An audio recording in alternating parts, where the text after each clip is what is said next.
Maybe I should get back to battling. Oh, one more video couldn't hurt, right? Subscribe. Subscribe.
直接拔掉了，拉下光卡，拿到一个游侠的位置很完美，还有吗？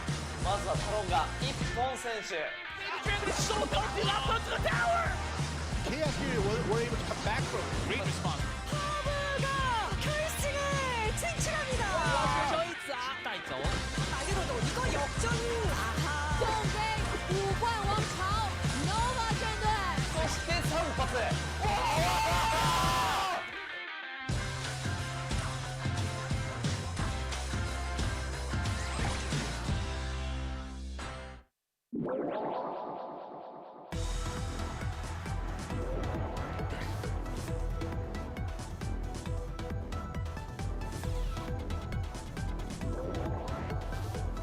And welcome everyone to Clash Royale League East special season. We're down into the playoff periods. My name is Simon. With me is G-Clef. G-Clef, That's what right. are we going to be seeing today? Well, lots of not tornado decks. Hopefully, we still have the debate of if it's buff or nerf. We'll have to see. First week after the patch, I think we have to shoot a lot in the dark, and I think players are still trying to find out which deck is the best right now. We see a couple of RG decks sneaking back into the meta because of lots of building nerf, and for sure, I know you like it, Magic Archer. Yeah, Uh-huh. I say like it. It's fun to watch, but I cannot use it. I'm not good at trigonometry. It's good for defense against lots of lava wall breakers, and also if you can get that angle down, offense. Yeah, so as you mentioned, like, we are on the verge of a new meta, and it's that awkward period where it's still kind of growing into itself. Yeah, that's right. I was looking yesterday on Twitter, and I saw Expo Master basically being like, it seems like a good balance this time round, but I wish we had more time to practice for this day. Like, it is the winner's bracket semi-final, is it semi-final? Quarterfinal? Quarterfinal. No, it's the first. It's the first quarterfinal. one. Yeah, it's 8 teams, so I guess quarterfinals. Yeah. I guess you can say that, but it's double elim on the top, and we have the top 4 teams today, so it's going to be packed action with the balance pages. Do not know exactly what it's going to be like, but we've had lots of hints from the top ladder and grand challenges. I think we're gonna see a lot of the changed cards. Especially, we're seeing some of those Royal deliveries coming out from time to time. Yeah, Royal Delivery might actually make its way onto this sheet. I actually think so. 32.9% pick rate for Poison. No Fireball as well, and I think with Magic Archer, Fireball might come back a little bit more. We'll see. Starting to with the Flying Machine. I think there's also a chance, but not as much as those popular cards. And the Baby Dragon, still good, but not as good. I would say a lot more Musketeer because of that, because of the hit point nerf. And good news for a lot of you guys, we're not going to see Battle Healer as much for sure. Maybe. I'm pretty sure. With the Baby Dragon nerf, the minor rate has obviously gone up. Do you think it's gonna Baby Dragon might drop out of that list, or do you think it's gonna stay? I think it's still going to stay. It still sticks to too many decks, and it's a solid card. It is the playoff. We only have the top 4 at top left is what you should be looking at right now for today. Winner's bracket, the WDGM FOB, TTG, Kicks. Those 4 teams are playing, and the best news, guys, it's best of 5 starting today. Yeah, best of 5 will make a lot of difference in these matchups. It does mean that triple draft is not as linchpinny to the success of your team. Yeah, best of 3, one to take one set away from triple draft. That was a big portion of the match. Now we have 3 1v1s.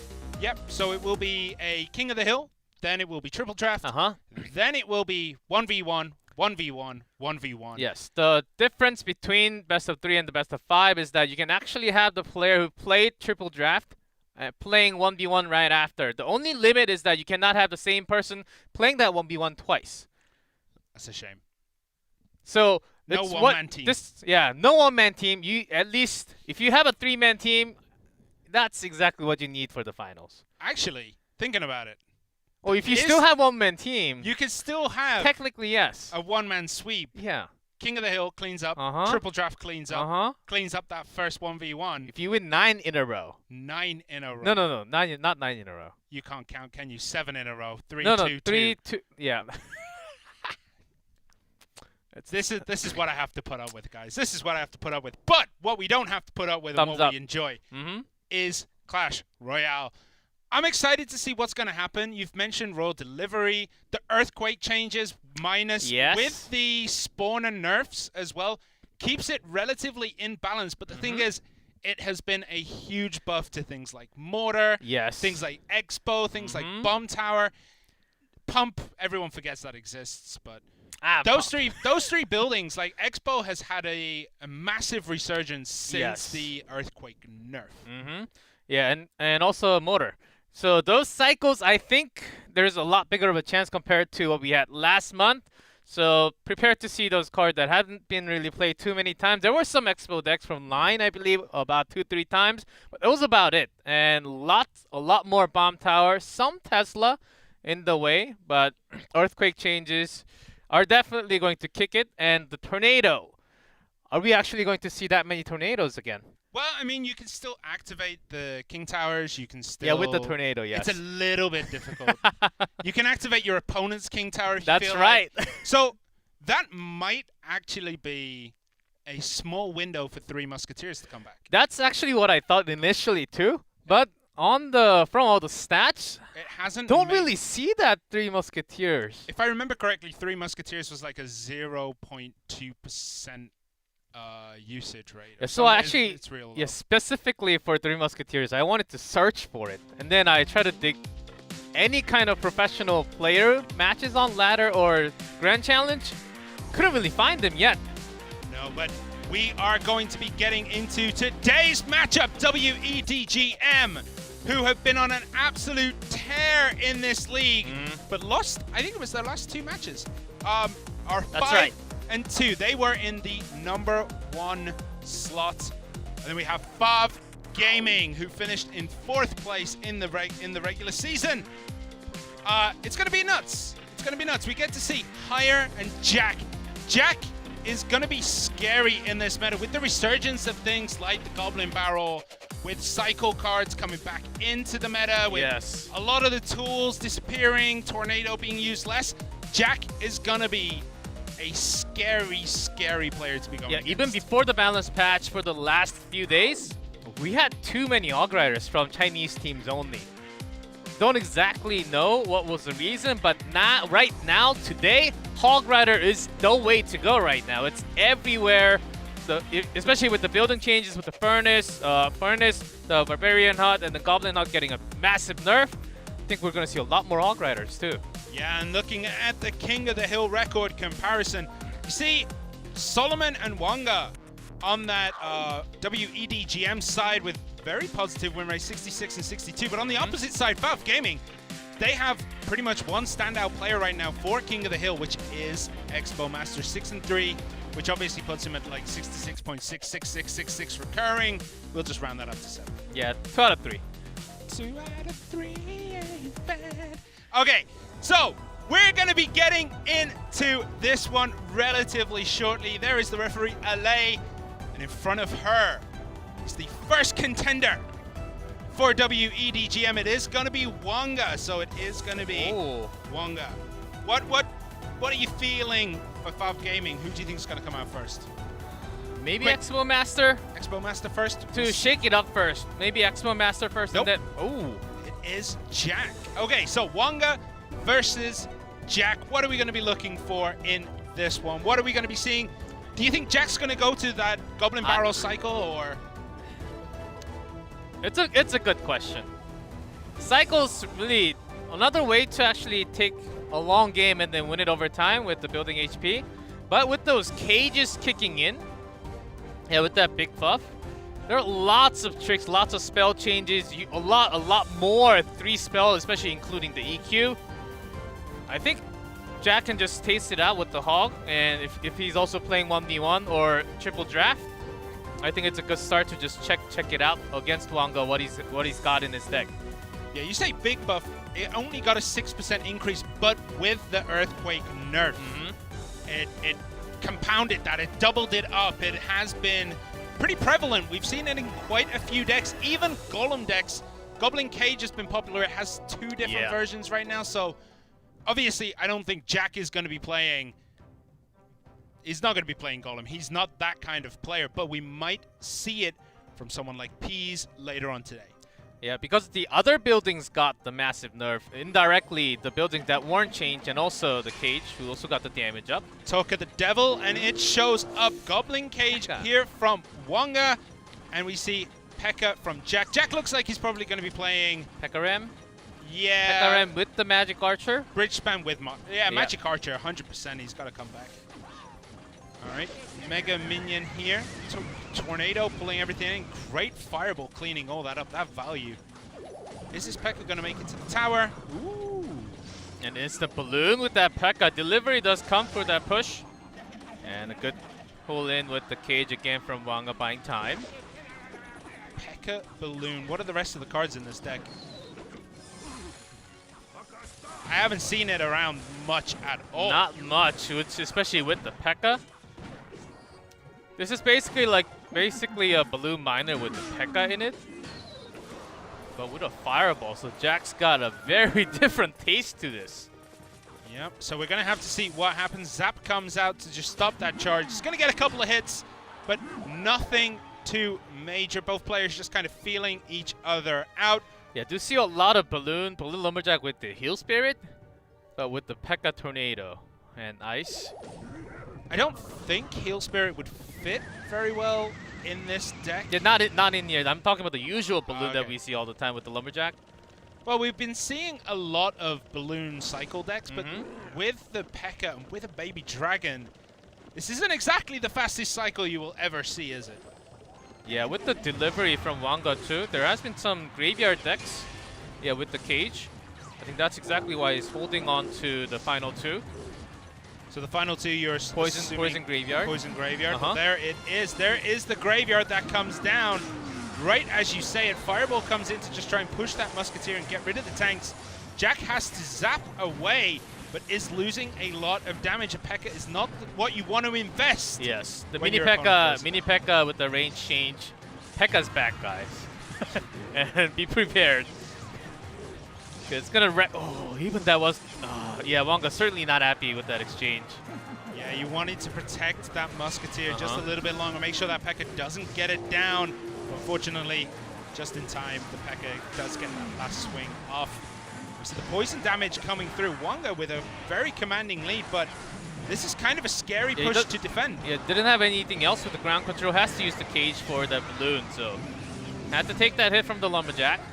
Yeah, good Tornado bringing that Musketeer into that Pekka, and the balloon is going to finish this off. There's the zap. There's the balloon. Jack taking game 1 here with Pekka Balloon.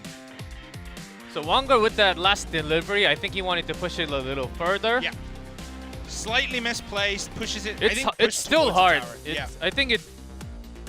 Well, it has such a long deploy time that that's what makes it hard. Is really difficult. Especially with the rage on the ground. Yeah. So this was a good choice by Wonga, knowing that there was basically a lot of elixir invested in that Pekka, made it hard for Jack to defend, but defend he did.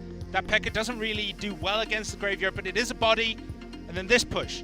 Lumberjack comes in. Now this tornado pulling that Musketeer there, that just opens the way for this balloon to get down and dirty on that tower. So, 1, 2, and that is murder she wrote. Zap just to delay a little longer. Yeah, for that Beautiful. last hit from, just good play. Wanga wanted to push it away. Thought that cage was going to survive for a longer period of time, but right after the building's gone, balloon goes straight to the tower. So that didn't really work out perfectly for Wanga. Jack, with his, I guess in a way, a surprise card with that P.E.K.K.A. was certainly winning the mind games. Got a very big punch from the graveyard, but still, if you can control the rage with the Lumberjack positioning like that, that was really good. Yeah, it was kind of key in making sure that Musketeer just didn't stay on the board to stop that balloon, because if it wasn't for that tornado into the P.E.K.K.A., that Musketeer would have lived. That Musketeer would have helped take down that balloon. It wouldn't have finished it off in that one push. A beautiful tornado, beautiful P.E.K.K.A. I really like the P.E.K.K.A. in that deck. I'm going to copy that when I get home. Yeah, especially when you're working with lots of single target like that. Musketeer, the Brawler, and the Dark Prince. Yep. So, Dark Prince, of course, without the shield. With the shield, you can take any time 9,999 damage with the shield, and it will still survive. So, somewhat of a very good matchup for Jack, I would say. To bring that deck once again, I don't know if it's a good question. But Tornado with that change, defensively, I think it's certainly a nerf. But in that type of situation in offense, if you can make it work like that, like in that precise moments, because now it's not 2 seconds anymore, you have to be precise with the timing and the damage. It's only 1 second, and you can also activate the King Tower. So I was going to say, talking about damage, it's somewhat limited. That extra 48 damage on that Princess Tower totally made the difference in that match.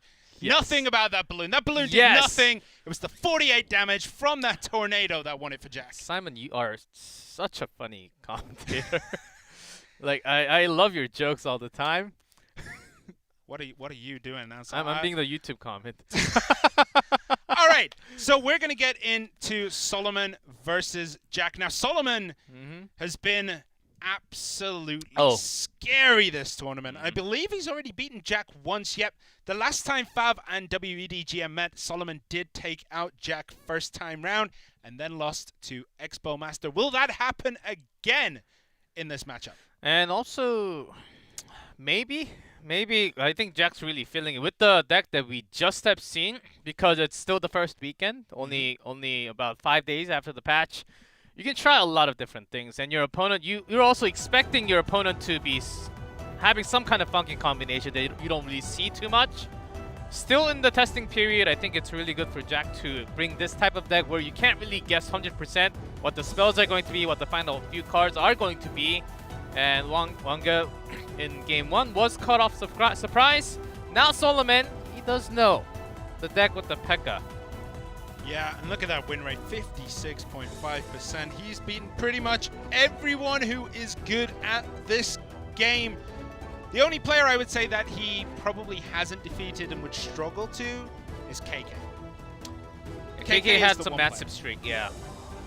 He did lose to Expo Master. I think Solomon and Expo Master, if that happens again, will be an incredible matchup with this meta right now. Could we see the old Expo Master bring out the 2.9 Expo cycle?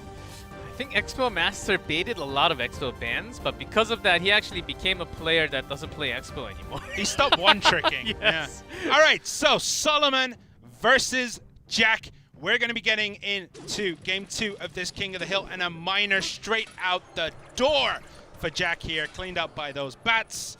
Yeah, with just that miner, can certainly be miner balloon, miner wall breakers. With the bats. Yeah, feeling a lot more of that balloon now. Okay, well, we're going to have to find out. Spear goblins and bats here for Solomon. Okay. The 9 coming out. Goblin cage again. So the Chinese team seem to be favoring this goblin cage right now. It is a good card. Royal delivery as well. Okay. Miner to bounce it back. Delivery is certainly getting popular. Massive popularity right now. Gonna Royal And Giant. here we have it, guys. RG's back. Poison comes down from Jack just to try and clean up what it can. The RG gets nothing done, and in comes those wall breakers. Minor wall breakers for Jack. Royal Giant Goblin Cage for Solomon here. What do you make of this matchup, G-Clef? It's about the bomb tower timing. It's going to be rough, but with that firecracker, if Solomon can actually keep that alive for a longer duration, I think Solomon has a chance. Because Jack's wall breaker, it's going to be really hard to actually attach to all the way into the Princess Tower. Usually the miner is going to do some damage, but one RG is going to change everything. Right now, certainly Jack is winning the trade, but once that bomb tower goes down, it's going to be hard to get that RG down. I would have expected Jack to bring the Magic Archer with this deck, and he decides to go for those Spear Goblins. So interesting small changes here by Jack on the usual minor wall breakers that we see. It's a cheaper version with the poison. Usually with the Magic Archer, we see the Valkyrie with it too. So Solomon has to make a hard decision where to make that delivery to delete those bats. Well, look at this. It's pretty much a flawless match so far by Jack. The only damage he's taking is from this EQ. And yes, it does a decent amount of damage, but it's not going to win you games if it's the only thing connecting. And these miners from Jack have just exploited windows that no other player would find. Jack is just getting so much value out of everything he is putting down on the board. There is a poison coming down. The bomb tower blade very low, very to the side this time. The Earthquake's still going to catch it. So still has some defending to do. The RG is going to get one hit. Log comes in to try and just take out some of those skeletons. Firecracker is going to do a good job of taking care of that. Firecracker does get the last shot, so that does limit Solomon from using any extra elixirs on the boards, which is not too bad. Mixing up his positioning, putting it on the King's side here. The Bombers, wall breakers again going into that Goblin Cage. So good defense, but Solomon is taking too much damage. It is hurting him. Another poison from Jack comes down. RG isn't going to be able to get anything done this time around. No! Another shutdown of that Royal Giant here. Yeah, zero, but Solomon did get a couple of that Firecracker shots. So I think that's what he's really aiming for against the Knight of Jack. But Jack does have the poison to finish this game. So last push.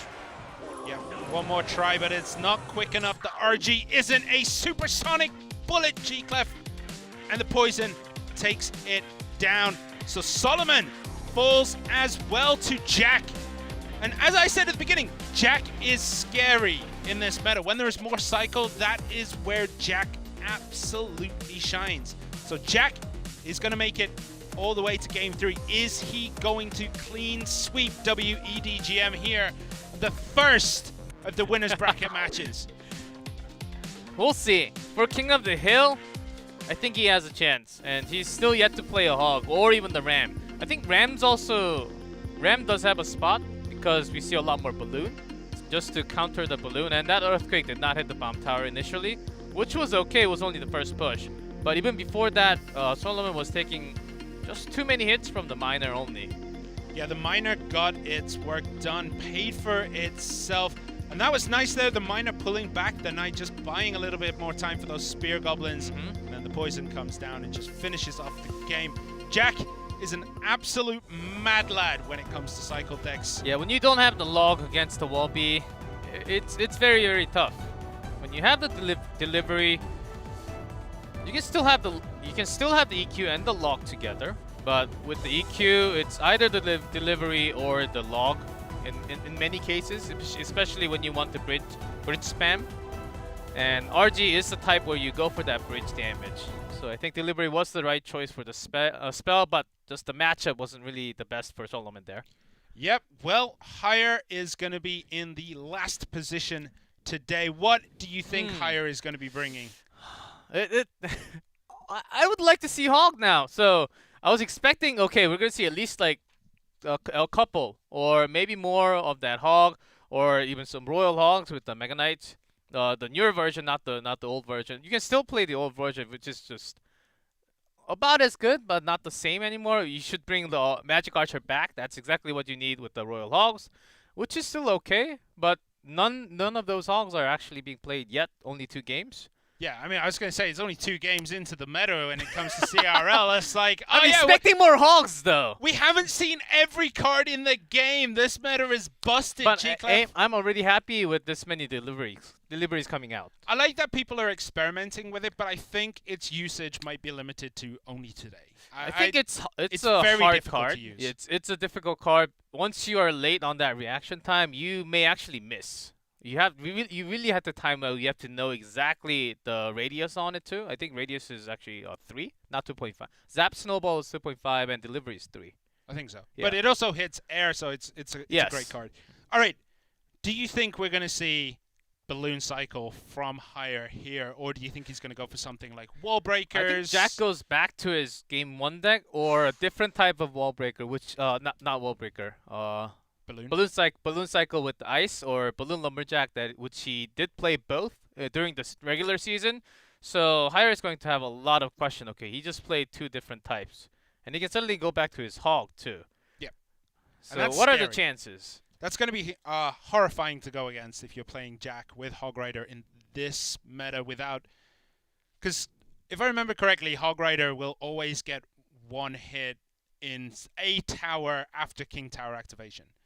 I don't think you can pull it to a safe spot. Yeah, with the tornado? Yeah, with the NATO, with the NATO. So that just opens up Hog Rider a lot more, and we've seen its use rates skyrocket, I think. If I remember correctly, Yeah. oh, skyrocket, it's gone up to 9%.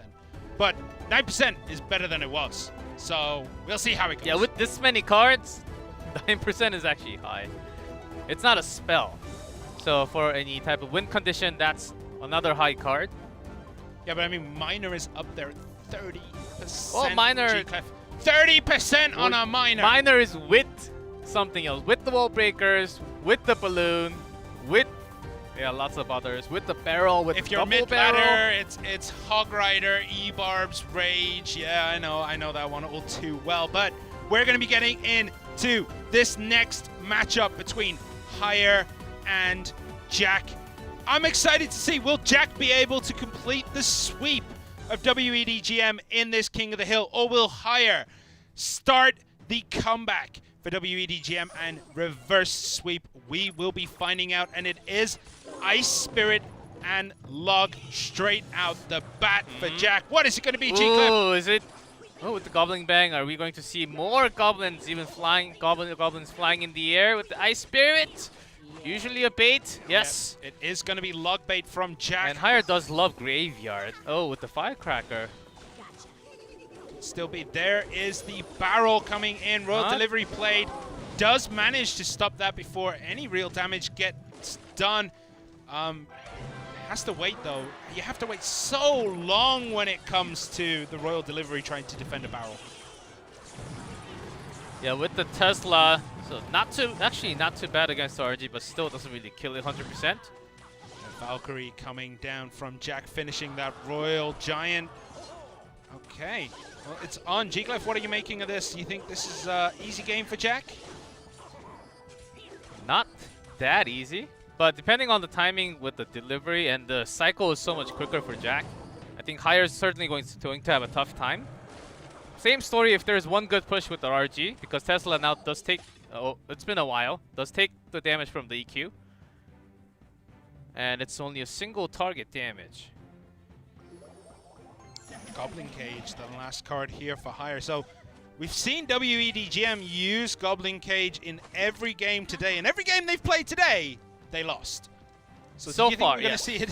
Do you think it's going to be I don't think that's another loss here? The hard part is going to be the delivery, which you can get the Goblin Barrel. Royal Giant played right at the river here to take out that Tesla. And that Firecracker takes out the Princess. So Jack now has to defend quite a bit here without that. Yeah, well read by Higher there. Goblin Gang comes in on the defense. Ice Spirit there to just slow things down. Log as well. Spirit Goblins going to help clean up. There is the barrel. How All much the way damage? to the side.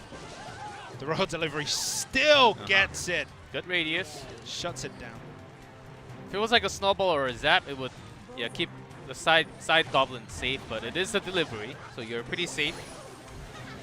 Yep, well, Firecracker coming in is going to get hit by that Log, and that does deal a lot of damage, but she's still going to be able to now take out this is some the of these problem. goblins. Delivery is not back in hand in time with the average elixir. It's low cycle cost. The lowest 4-card cycle for Hire is kind of expensive compared to Jack's. And also EQ doesn't. Yeah, the EQ has to be used against the princess because he doesn't have the log. Yep. Okay. So in it comes Firecracker again, just cleaning up that Goblin gang. Royal Giant is shut down by that princess though. 1-2-3-3 against 1-8-2-2. Ooh, gang again gets a good stab there. 7:05 remaining. It's looking real bad for Hire right now. He has to make some push work. He has to find a way to get this Royal Giant to deal maximum damage to the tower. Oh, good change up by Jack to have that late Tesla all the way to the front so it doesn't take the DQ damage, and also keeps everything to the side. Got another stab in as well. 4-3-8. It's all going wrong for Hire. Jack is controlling this game, controlling the cycle, controlling the pace. And it's going to be very hard to break through. Royal Giant played on the opposite side now, but a rocket comes down. Yeah, with a log, it should be it. And there is the log. That is game! And Jack completes the clean sweep of the top place team of CRL. This actually... That was a big surprise. Not just from the entire squad of WEDGM, of how much they favored Cage and Delivery together, but sort of reading that in a pattern. Okay, WEDGM for even from the regular season, especially for King of the Hill, they usually brought similar spells throughout these three players, and sort of expecting that to happen, Jack made the perfect choice. Okay, Delivery can happen, but usually with the Delivery, it's not as cheap. So let's just go for the spell bait. Yeah, and that princess generated so much value down in the back, and then there was just nothing here to defend for Hire. The delivery was a little bit slow, so finished it all up. 6 HP and then a log and a sneeze will finish it. So Jack takes King of the Hill in a clean sweep. Yeah, my highlight for that game was actually Jack waiting for that EQ, placing the princess near the King Tower, and then Tesla on top. So which actually kept the RG so much farther away, and didn't take the EQ damage. And Hire was actually expecting the Tesla to come in the middle so that the Firecracker would hit, and then the spread would also hit the princess into. And then if more hits, it would also take down the princess without using a spell. So Hire was trying to read it, but Jack waited for that move, waited for the perfect timing so that the Firecracker was locked onto some other target. So that was my highlight of the game. Jack just on top of all three members of WEDGM's head today.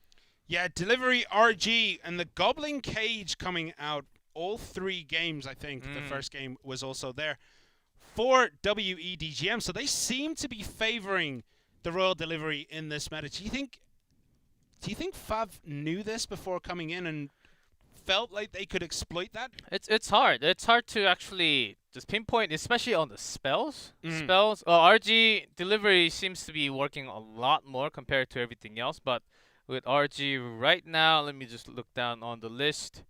Yeah, see a lot of EQ log zap together, or just delivery and EQ. So those two, and when you have to go against spell bait, when you do not have a log, then you are in trouble. I wouldn't say trouble. You just have a hill to climb. Yeah, even against the Hog Riders, with usually the EQ and the Zap together, you do see the 3 spell with the log, but if you don't have the log, only the Zap to have that extra Hog Rider hit, sometimes you get caught because it doesn't really kill that Goblin Barrel 100%. I think it was also a good choice, just leaving it to your own skill in Clash Royale. All right, so it is gonna be into triple draft, and we can see that WEDGM only really have 2 triple draft players in Solomon and Hire. One would assume it's not gonna be Peas or Wonder, I don't think, at this point. And then we look at Fav, who basically was struggling in this triple draft until Kent Sumeshi took up the reins. Yeah, I believe it was week 3. Kent Sumeshi just kicked in and said, "Okay, I think." Okay, you guys don't worry about triple draft anymore. I've got this. This is my place to shine. And honestly, if you talk to any of the Japanese like Clash Royale fans at all who know Golomeshi, Yeah, his They know Twitter he's name is crazy. Golomeshi. Yeah, they know that Kensumeshi can pretty much play anything at a high level. So triple draft is perfect for the people who can literally put together a deck by pressing random 4 times and going into a game and taking a W. 8 times. What 8 times pressing random? Yeah, I meant the random deck button that you get in like Mega Deck and stuff. That I get, but still, I mean, I think with the season you really have to have dedicated player. And who do you think, because it's the first day, do you think the triple draft player is actually going to be in that spot of 1v1 when you have bigger than a 4-member roster? I think you would put in your triple draft specialist in that second slot, obviously, for triple draft. Then I think you would save them for game 4 or 5. Yes. I wouldn't put them in game 3 because if you tilt at triple draft can be very tilting. Like if you just don't get the right card from sometimes, or you constantly get that category with the Night Witch, like Night Witch, Rage and Pump, I think it is. Like it's the worst category, the one with Sparky in it, basically. That category is rough to deal with. Yeah, the tank support with E-Bar. Yeah, tank support, Pump, Cannon. Hey, E-Bar's not that bad no, in it's triple terrible. draft. It is terrible. I think if they remove tank support in general, I think triple draft would be much nicer. And bring Mirror? Mirror Clone? Put Mirror Clone, Giant Skeleton. Yeah, sure, whatever. Okay, game data: 24 games played, 54% win rate for Solomon. But look at this, Kensumeshi, 80% of his games in that 4.1, and that's because most of his games are in triple draft, where you cannot really control the kind of cycle that you're going to be dealing with. And Yeah, you can't just think about your average elixir. You just have to build the deck. Yeah, find the right synergies. Look at what your opponent has. Think of the counters to that. That's basically the way that the drafting strategy is done by these teams. But we're going to see what happens now. It is Solomon against Kensumeshi. Kensumeshi on top, guys. It is Goblin Barrel. Spellbait time. Okay, no right spell to begin with for Kensumeshi. Take that initial hit. Yep, has to kind of find the groove in his cycle. He does obviously have a small spell and a big spell, so he will have a spell later on to help deal with it, but clearly not in his opening. And the minor coming in from Solomon. There's the delivery on top of the bowler, making sure the bowler doesn't get any work done. And here are the Hogs. Wizard from Solomon is going to help clean up one side and then turn around and clean the other, because that's what Wizards do. Wizards. We've seen a couple of times in the regular season, not just in triple draft, guys. In the regular season matches. And then card coming in here. Probably the best 2 choices of that tank support category are the cannon card and the bowler, but even bowler is or a the bit bandit. Bandit's also good. Yeah, bandit is fine. Rage has been kind of there. Sparky's all right, but then, you know, there's not much other choices. Pump, E-Barb.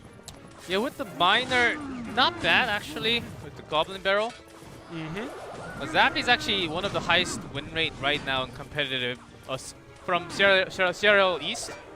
Right now, one of the best cards for a triple draft, providing lots of defense time.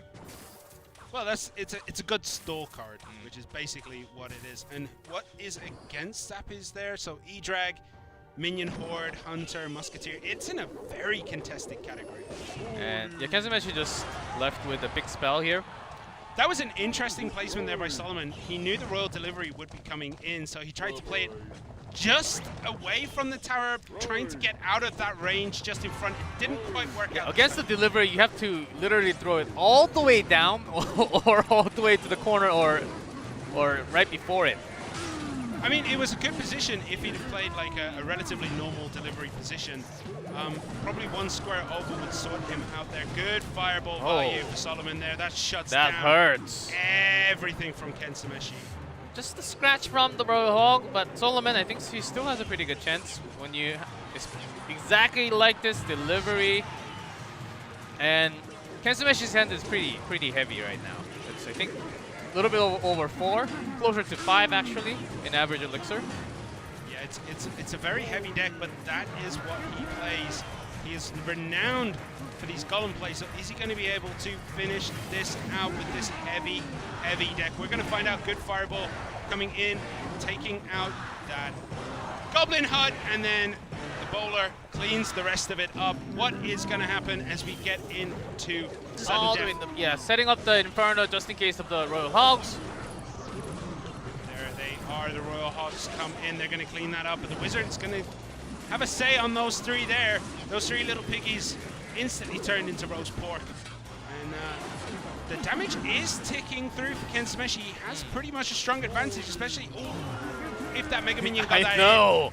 That was going to be close. So Solomon tilts his head for a second, saying, okay, that's an extra damage. And his Goblins not as doing well with those defense. Cannon Cart actually being a good help against those Goblins. It's not as effective, but it is helping out. Good bar barrel to stop that cannon cart from crossing the bridge. These pigs are going to be kind of shut down here. No damage, just the poison ticks coming through. So it's still anyone's game with the fireball. Yeah, but the good news is that Kensumeshi can have that poison in an offense all the time, because he's got his own push with the Hogs. It is oftentimes defensive use. Taking quite a bit of damage was Kensumeshi there from that. Ooh, from the barrel, but the Hogs are going to close that out with the poison. Solomon loses game 1, and Kensumeshi taking the first triple draft here. It's not looking good for WEDGM tonight. Not at all. 4-0 in total so far. And King of the Hill, it is best of 5 games for King of the Hill, but if you lose one more, that's 2 down in set already. So Solomon, I thought he was also okay with the Goblin Barrel and the Bowler, few of those good defense cards. But the fact that Kensumeshi was pushing in a little hard and the Poison being such a good tool, the moment you have the Cannon Cart and the Mega Minion against the Goblin Barrel, you take one stab, that's about it. That fireball was just something beautiful to watch. That fireball there as well it missed the last zappy. That didn't matter. Yeah, but I think Solomon was trying to target the Princess Tower. Yeah. He was ticking down in the spell damage. Yeah, Poison just being the clutch, getting doing so much damage to the Wizard and all those small troops and even the bats in the air. So Kensumeshi certainly had an upper hand. Yeah, I like Kensumeshi that he didn't overuse the Royal Delivery. He didn't lean on it too heavily when it came to his Goblin defense. He did use the Mega Minion, he used the Dark Prince, used a bit of everything, the Cannon Cart as well. He actually stopped using the Dark Prince and the delivery very early on in that match, and then just relied on the Mega Minion. He knew I could probably take one hit, one stab here. Yeah, and because I can keep my Poison in offense, which is going to do more damage than the stab. Plus, my Royal Hogs are going to connect in some kind of way. Yeah, I think there was only two times where all the Hogs were shut down completely. One was with that Wizard, absolutely disgusting fireball. Oh, that one. And then there was another one which was shut down. But otherwise, the Hogs, they just got too much work done. Even for Solomon, he had to sort of change his cycle once against Bowler. Of course, is a good key against the Royal Hogs, but like even without the Bowler, like the Mega Minion had his chance to actually swipe on that tower, which is a big damage. So Bowler had to be dropped in defense mode because of other reasons, and then the Hogs would come at other timings, so he has to use the Inferno Tower or the Wizard. So he had to keep on change his own cycle of defense, which made it a lot tougher. Yeah, losing the Bowler out of that cycle was very rough, and it was very hard for him to try and come back with, because he doesn't have the cards there to cycle back to it and restore like the card cycle, right? So yeah, that was necessary, but it hurt. Yeah, Inferno Tower is okay, but when you're against those small troops and also against the Poison, which is also getting a lot of value, it was tough to limit that from happening from Kensumeshi's hand. So Solomon really had, I guess he had to answer a little too much with only a few solutions to it. Yep. Well, tank support comes in handy for one of the players at least. The Bowler didn't. I want to say that it wasn't as effective. Not in this match. Not in this match. But usually does work a lot better Mm-hmm. by pushing it away and then buying a lot more time and also tanking all the damage. But in this game, it really didn't. Zappies actually did a lot more. Well, we're going to be getting into the next game. Do you think we're going to see those E-Barbs ever in Triple Draft, or do you think we're going to be E-Barbless? Liss is... I'm fine with Liss. Now, what I do like is that Rage wasn't really used much outside of Triple Draft. There was one game Elixir where we saw it. Rage. Elixir Golem Rage. What I'm saying is, we didn't see it much. Uh-huh. Rage started to be used in Triple Draft, and then people were like, oh man, like, it's only 2 Elixir for a Rage? Sure, I'll throw it in here. I'll throw it in here. For Let's 3 see how it crowns, goes." yes! So I can get those, I can open all those chests for our early season. But it started to come back into the end of last meta. We saw, like, you know, we saw the E-Golem, we saw the Goblin Giant Sparky with the Rage. I wonder if Rage is going to make a comeback, or if this meta is just not going to help Rage I'm actually thrive. really happy with the meta and how we can use more spells. Like, every spell is viable. Freeze not as much, but still there are players who are still playing Freeze. But compared to old times, a lot more spells can be used in a lot of different decks, so I'm just happy about that right now. Well, there is the Earthquake coming in. The Bandit is going to get the dash, which means we do get that tank support category again. So E-Barbs are not just a dream right now, G-Clef. Solomon, another RG in Triple Draft? Possibly. No, I don't. No, that's one. Or just a Golem. Or I'm feeling really like a bridge spammy big push. Oh, lucky there. Not lucky. That was well predicted. He knew that Ice Spirit was going to be there. It's called 4D plays, man. All right, Zappies. It's got to be a big push from Zappies Archers delivery to get the bridge win. But for I mean, Solomon. it really depends on where the win condition was in their drafting cycle. that too. If it was first, then sure. But if it was last, Then you sure. might have been going for something else. All right, Bandit is gonna get the dash onto the bowler and then instantly push back. Yeah, good card against the Bandit. Also keeps that Musketeer just in the range of the Princess Tower. Not bad. Flying Machine's gonna help finish a Mega Knight from Ken's Yes, Machine. and no Fireball from Solomon. Yeah, nothing to help deal with that Flying Machine. There is the delivery to Nice. push it back a little bit, but unfortunately what that has done is push that Flying Machine out of tower range. So it is going to help clean up everything else. It does get one shot in. Kenzumeshi holding that big spell. It is the RG, but does have the Prince. Okay, Kenzumeshi's ready with a lot of answers, but still takes a few because of that Earthquake too. Well, he is at a bit of a disadvantage, especially with these Zappies coming in, and that's just going to slow everything down. Mega Knight played right at the back for Kenzumeshi, expecting probably these Zappies to try and make it across the bridge, get near to it, so that he gets that lead damage, but no! Mega Knight is going to have to jump into the bowler here. Again, the poison. This time not as effective, but even against Zappy, this is actually pretty good. So the problem actually will be the Flying Machine in this case for Solomon. No jump there. The Valkyrie did stop the jump coming down, so no jump so far. There's Mega Knight played right at the front with the bridge. Is it going to be able to get a jump off? It is, and look at the value of that jump. Beauty! You don't see that every day. That was a beautiful leap from the Mega Knight, cleaning all that up. And it looks as though no, it's not going to get any damage to it. It's our one shot from the Flying Machine. 2 shots. Solomon shook his head. I think it's over. Well, we'll see.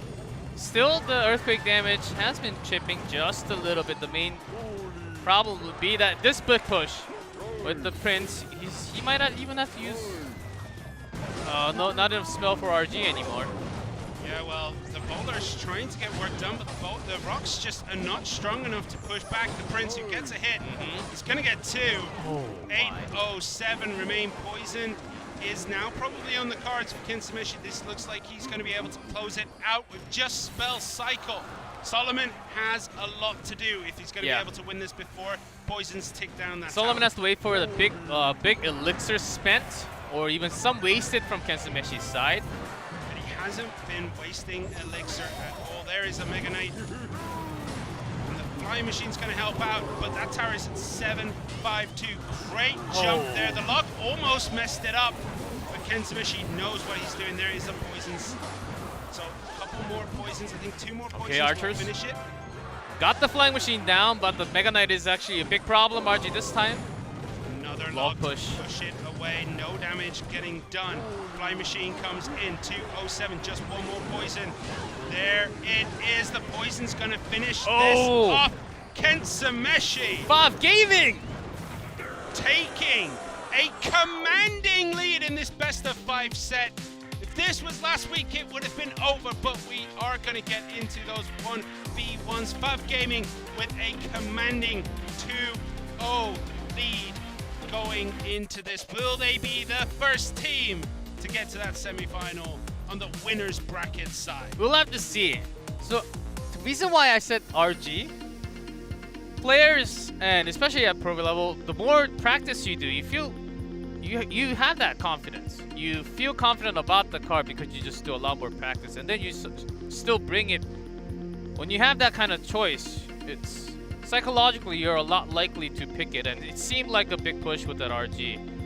In this case, I think the Prince for Kenzamashi helped so much, and you're trying to win the bridge war with that delivery card, but if your opponent has the Mega Knight, then you are in big trouble.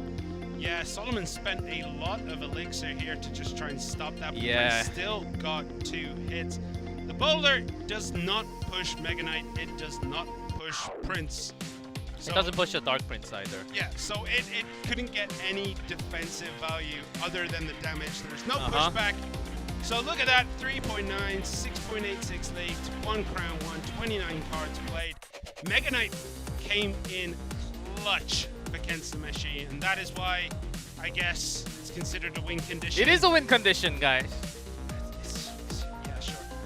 Okay. Flying Machine's another win condition in a way, too. It should be moved. Yeah. Swap them over. Swap them over. Okay. King of the Hill. Jack. Clean sweep. Mm-hmm.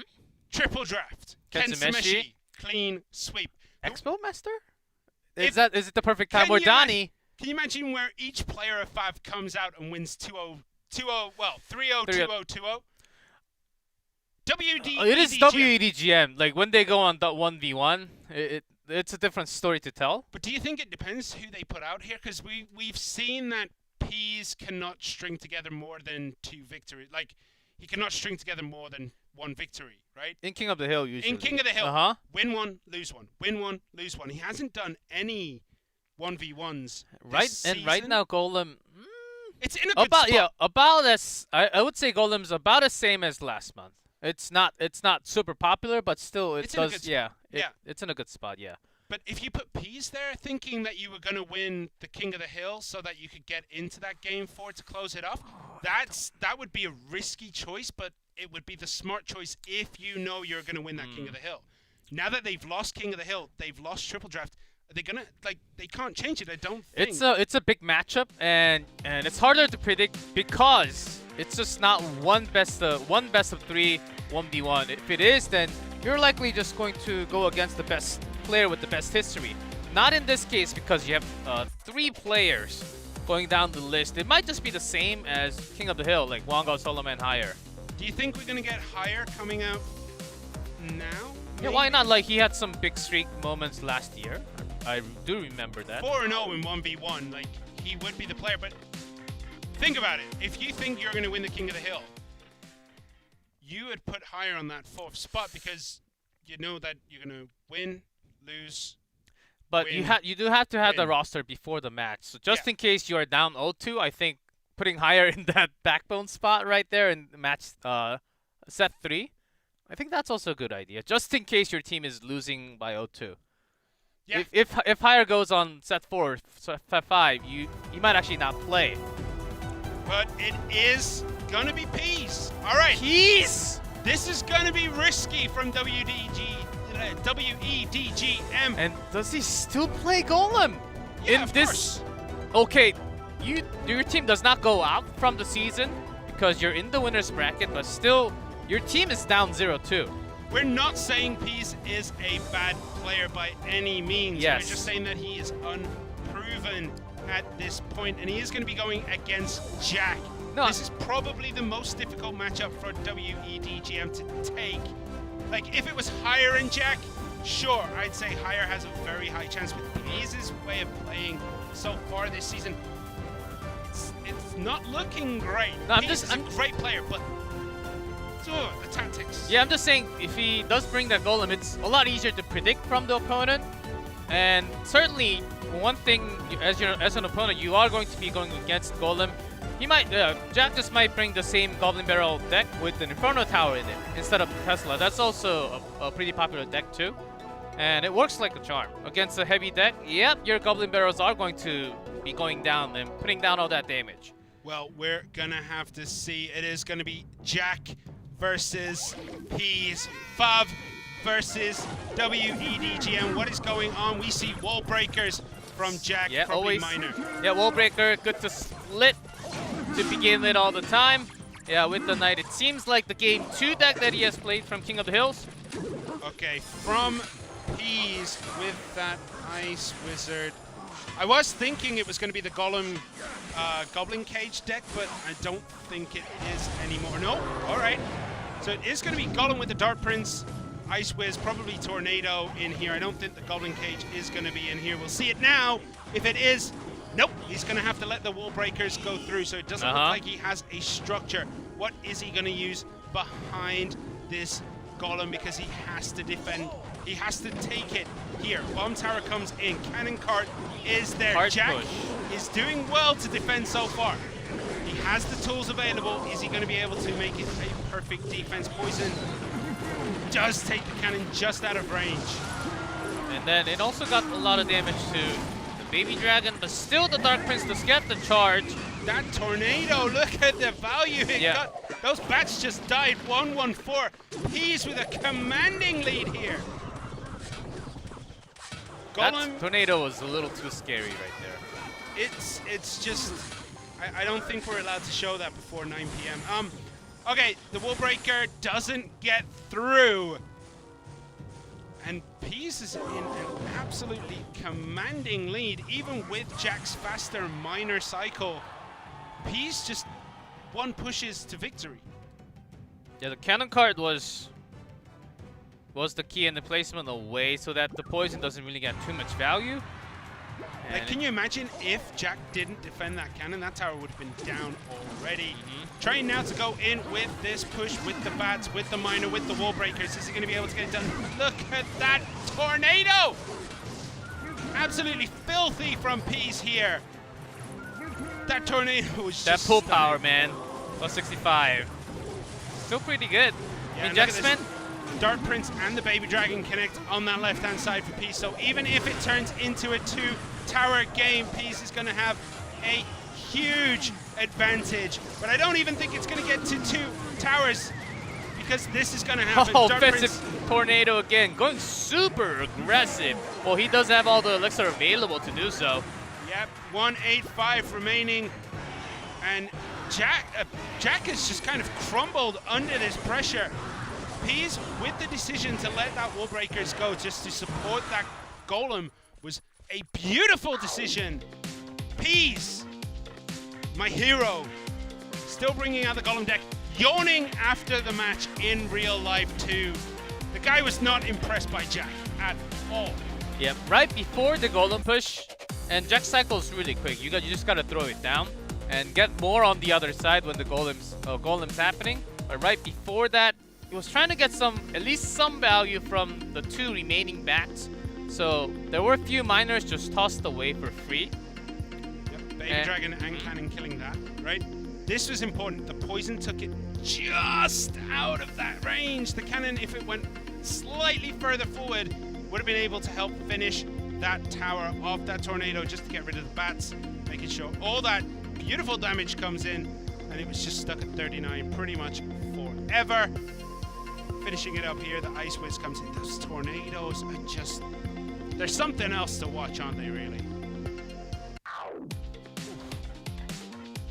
Look at that, 4.4 elixir does take the victory. 1 golem, 1 push, 98% of the damage done to that tower.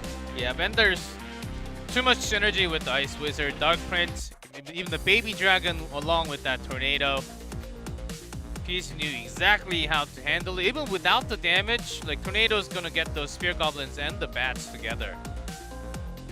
And with a shorter amount of duration, you can actually eliminate more damage if you use it offensively. So I liked how he actually used a new tornado in a way. Well, is he going to be able to break the 1-win, 1-loss? Because I was just looking at his King of the Hill record. It is WL, WL, WL, L, WL. It's going to be rough. Without the golem, we've seen some goblin barrel bait. Yep. And also mirror. Mirror play from Peace. That's what he's known for. I think there's also a chance. Could we see the most beautiful of decks, the Golem Night Witch clone with the skeleton barrel deck? It's a beautiful deck to watch. Yeah, in your dreams. I saw it not too long ago at Top Ladder, I think it was, and Grand Challenges. So I mean, it is a deck. It exists. It exists in slot 5, and you forget to change to a deck you want to play, and then you suddenly press on a play button, and then you go into the game, and then you find out, oh, I brought the wrong deck.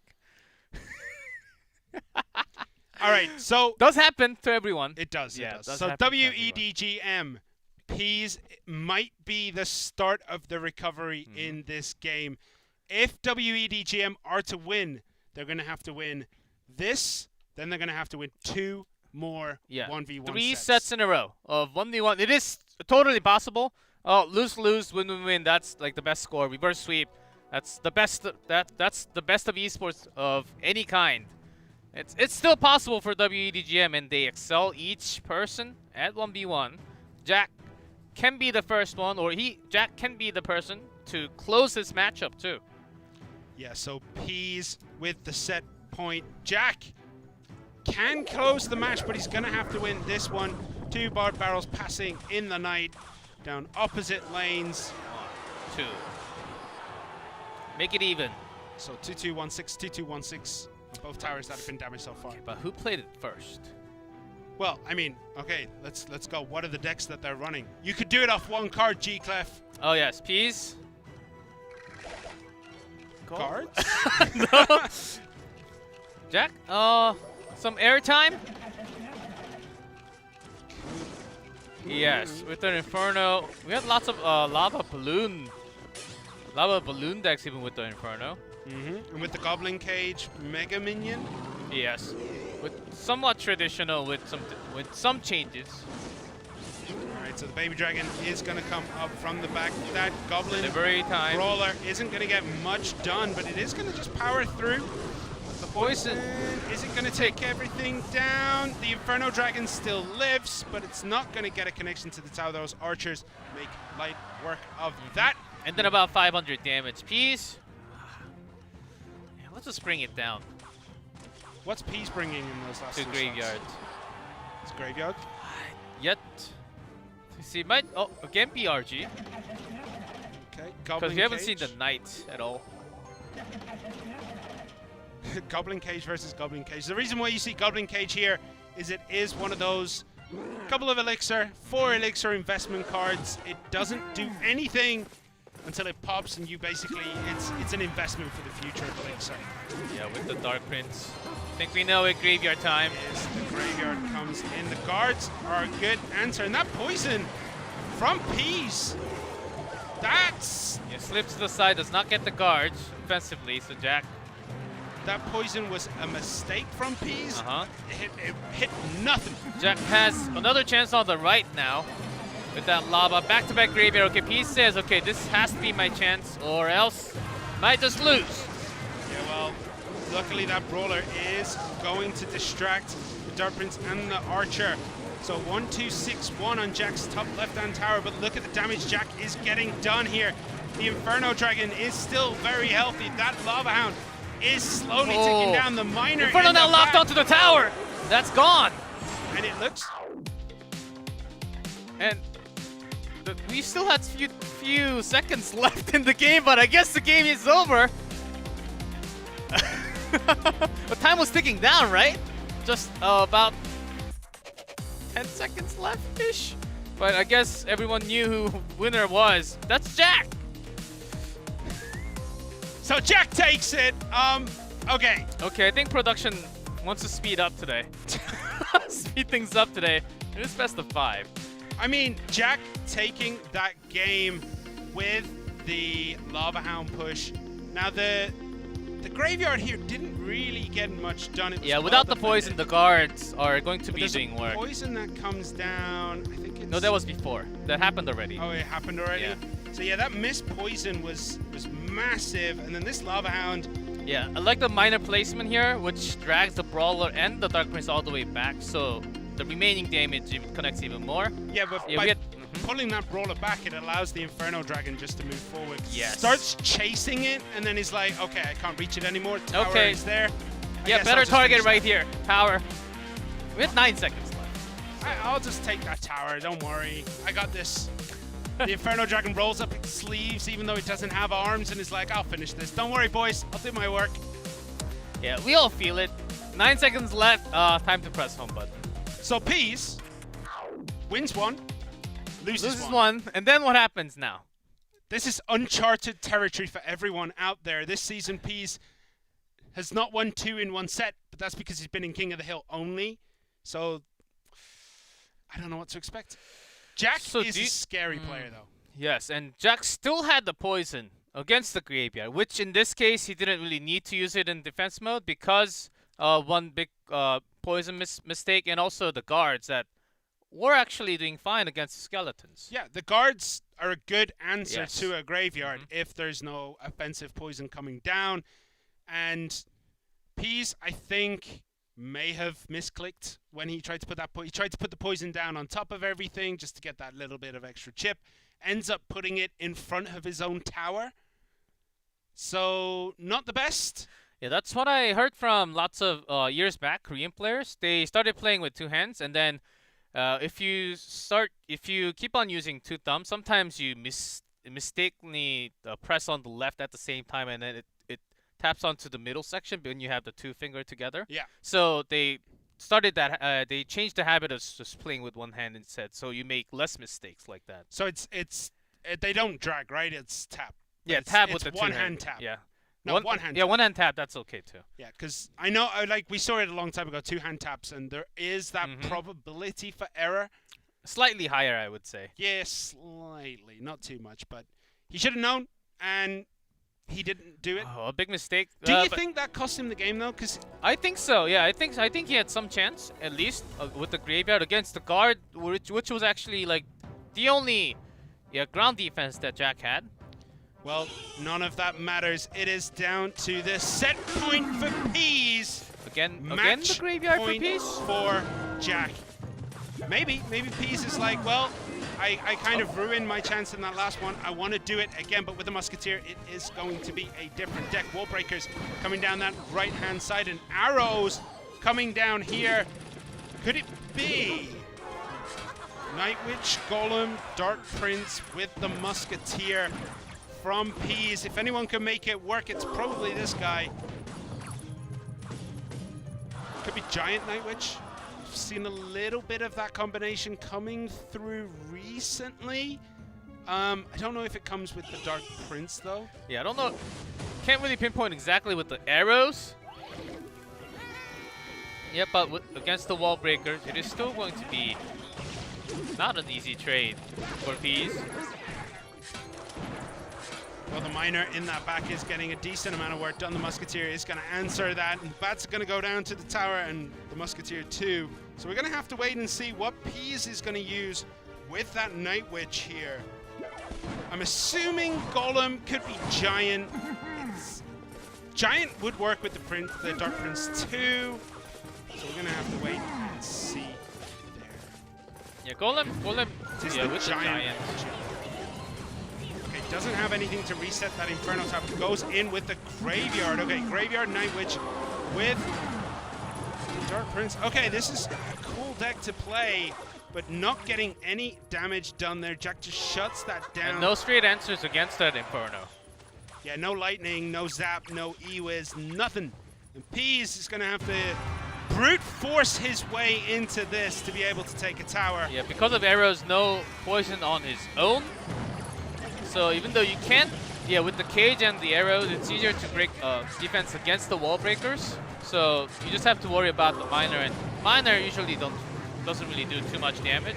But he can't really connect his own damage. So let's see the trade. So far, Jack has been doing a little more. Yeah, Peas with the correct decision there not to bother with the Giant, just going with that Dark Prince to tank up, and then letting the Graveyard try and do its work. The Bats and the Prince, the Knight though, do manage to get good defense down. 1719 remaining. Wall breakers pulled in by the cage. The Brawler's going to pop out, and then it's going to be the fist fight here from the Brawler. Again, going in with the Dark Prince and that Graveyard, and the defensive poison for Jack. He's going to shut that down. Defensive poison has to come down. Jack feels that, okay, yeah, with the Knight and the Spirit Goblin, it's not enough. And the Musketeer. That's huge. That's the Musketeer snowball. connecting. Even the Bat actually activating the King Tower, but also... At this point, it probably doesn't matter. It is going to make those Graveyards a little bit trickier to get off for Peas. Wall breakers coming down here. Yeah, with this much of a lead, not as much. Peas has been brute forcing his way into this game, and it is working. Jack has been unable to get anything strung together. Look at that, the Wall Breakers just get instantly defeated by that Brawler. 686, the Miner's trying. Peas doesn't look happy here, but I think he should be. Dark Prince can... Okay, Knight stops there. Okay. Minute 10 to go for Jack, and he's about 600 away. A little less than that, and Peas still can connect, but the Graveyard timing has been really good so far. Yeah, throws down that Inferno Tower quite high. Arrows being used here just for Peas to cycle. Miner comes in and it is caught by that Dark Prince. That is huge at this point, because Jack needs every ounce of damage to come through here. And that Inferno Tower high up, just trying to stop things from crossing the bridge so that he cannot get the Graveyard down to finish the tower. But I don't think it matters. The Giant's coming through. There's the arrows. It is almost over. Could the Graveyard come out? Peas does not have the elixir for it, but I don't think he's going to need it. He doesn't need it. The Giant is too tanky, and it locks onto one. That's the finishing blow. Peas getting that first win, set win for WEDGM. Yes. Good change-up in the cycle. Expected no more Giant to come out, but because of that placement of the Inferno, okay, I can actually time this now with my own push, having stuff in front of Giant instead. Yeah, before this, I was worried that Peas coming out in this slot might not be the best decision. But honestly, he played flawlessly in this game especially. He just shut things down, made sure that Jack didn't find any advantage. Even though the Graveyard was there, even though there's an Inferno Tower, he just brute forces. He played one Giant with the Inferno Tower. Yeah, this was literally the key. I think Jack had a lot more time to split those wall breakers, look for secondary options left or right. But because of that Musketeer connecting and doing like 800,000 damage, Jack had to think in a way, okay, I have to have both of the wall breakers connect, or at least one sent onto the one side, which made it a lot easier for Peas to actually win the game. Yeah. Win, loss, win. Apparently his next game he's gonna lose. Okay, Peas played fantastic that game. Jack tried to find any opportunity to get damage in, but he just couldn't do it. Yeah, Jack won 4 games today already. I think that's enough. Better than ever. Better than ever. And but going to be up to the final 2 players for FOB Gaming now. The switch for Peas to play that first Giant and then just being like, okay, I do not need this anymore. I have the Graveyard as backup. I can tank with the Dark Prince. I can have the Musketeer there. That switch is kind of difficult to do mentally, because in your head you're like, okay, I have to put down the Giant, then I can put down the Graveyard, and you get into that routine of what cards are played. Breaking that kind of muscle memory can be difficult. Yeah, I really like the switch. Yeah, it was locked. Inferno Tower locked means Giant is locked, basically. Yeah. So those 2 cards were locked, but the moment Jack played that Inferno Tower, gave an opening, to Peas to actually time that. Okay, I can actually wait for it to tone down in HP just a little, bring some of those bats with the Night Witch and also the Dark Prince, so I can keep a lot of those small units in front and then get that down. Yeah, and as I said, he had to brute force his way through. Like, Peas couldn't rely on the Giant anymore, but he had tools at his disposal. Before the Graveyard was played, it was looking bad. You only have the Giant against an Inferno Tower. As soon as that Graveyard come out and the switch up, that was it. Yeah, just a whole lot of Graveyard Cage with some adjustment to it, especially from WEDGM today. I'm really, it's fascinating how much they like in the Graveyard and RG. It has been just the whole day of RG and Graveyard basically, except for a few golden plays from Peas. So is this going to connect with the remaining 2 players from WEDGM? I think so. I think we're going to see a lot more RG. I think that's literally what they have practiced for the week. And then they're just bringing that on stage because it worked in the practice. Yeah, and these last 2 games have to be people from, it has to be people from that King of the Hill set that they lost. So it is going to be higher this time for WEDGM, which probably means they're going to rely on Solomon Owonga in that end spot. Who's going to be coming from FOB? It is Expo Master! Our favorite player. The guy is full of life, full of energy, full of rage. Full of history. Full of rage. Yeah, man, he's full of rage. He's got full of elixirs too. Well, Higher is from history this season. Higher does have better, and also in the previous season, Higher does have better in stats. But at the beginning of the season, Expo Master literally became heroes of some matches, taking like every single game, basically getting the match down by himself. Yeah, proving himself to be in the squad of FOB. But this is the big stage. Regular season did matter a lot, but playoff time now. Yeah, but now they have 2 lives, so there are a couple of riskier plays that these teams could be trying out, could be doing. We're going to have to see if it's here. Instant Hog from Higher. Instant Hog Rider coming down. 1 hit, just 1 against the bats, and another Hog, this time from Expo Master. So it is going to be Hog Rider against Hog Rider. And the one thing I know for sure is Hog Rider's going to win it. You're right. Can't be wrong about that. But it's also going to lose. Yeah, with what? There has been weird sets of Hog Riders, sometimes even with the Executioner. Some with the Valkyrie, some not. It's regular Hog EQ is... Yeah, regular Log EQ is popular. We also have the 2.6 Hog Cycle. Sometimes with the Bomb Tower, sometimes with the Inferno. So it is Inferno from Expo. So we're going to have to see the last 2 cards. The Heal Spirit Hog Rider, I do like that combination for Higher in this match. It might make the difference between Hog the 2. Heal with the Ice Golem. Oftentimes with the Musketeer in this too. Skeletons or Goblins. Or Spear Goblins, what you think of it. Yeah, so the Spear Goblins have already been played. Bats here against Bats. Valkyrie is going to spin to win here. Hog Rider comes in. Good predictive EQ for Expo Master.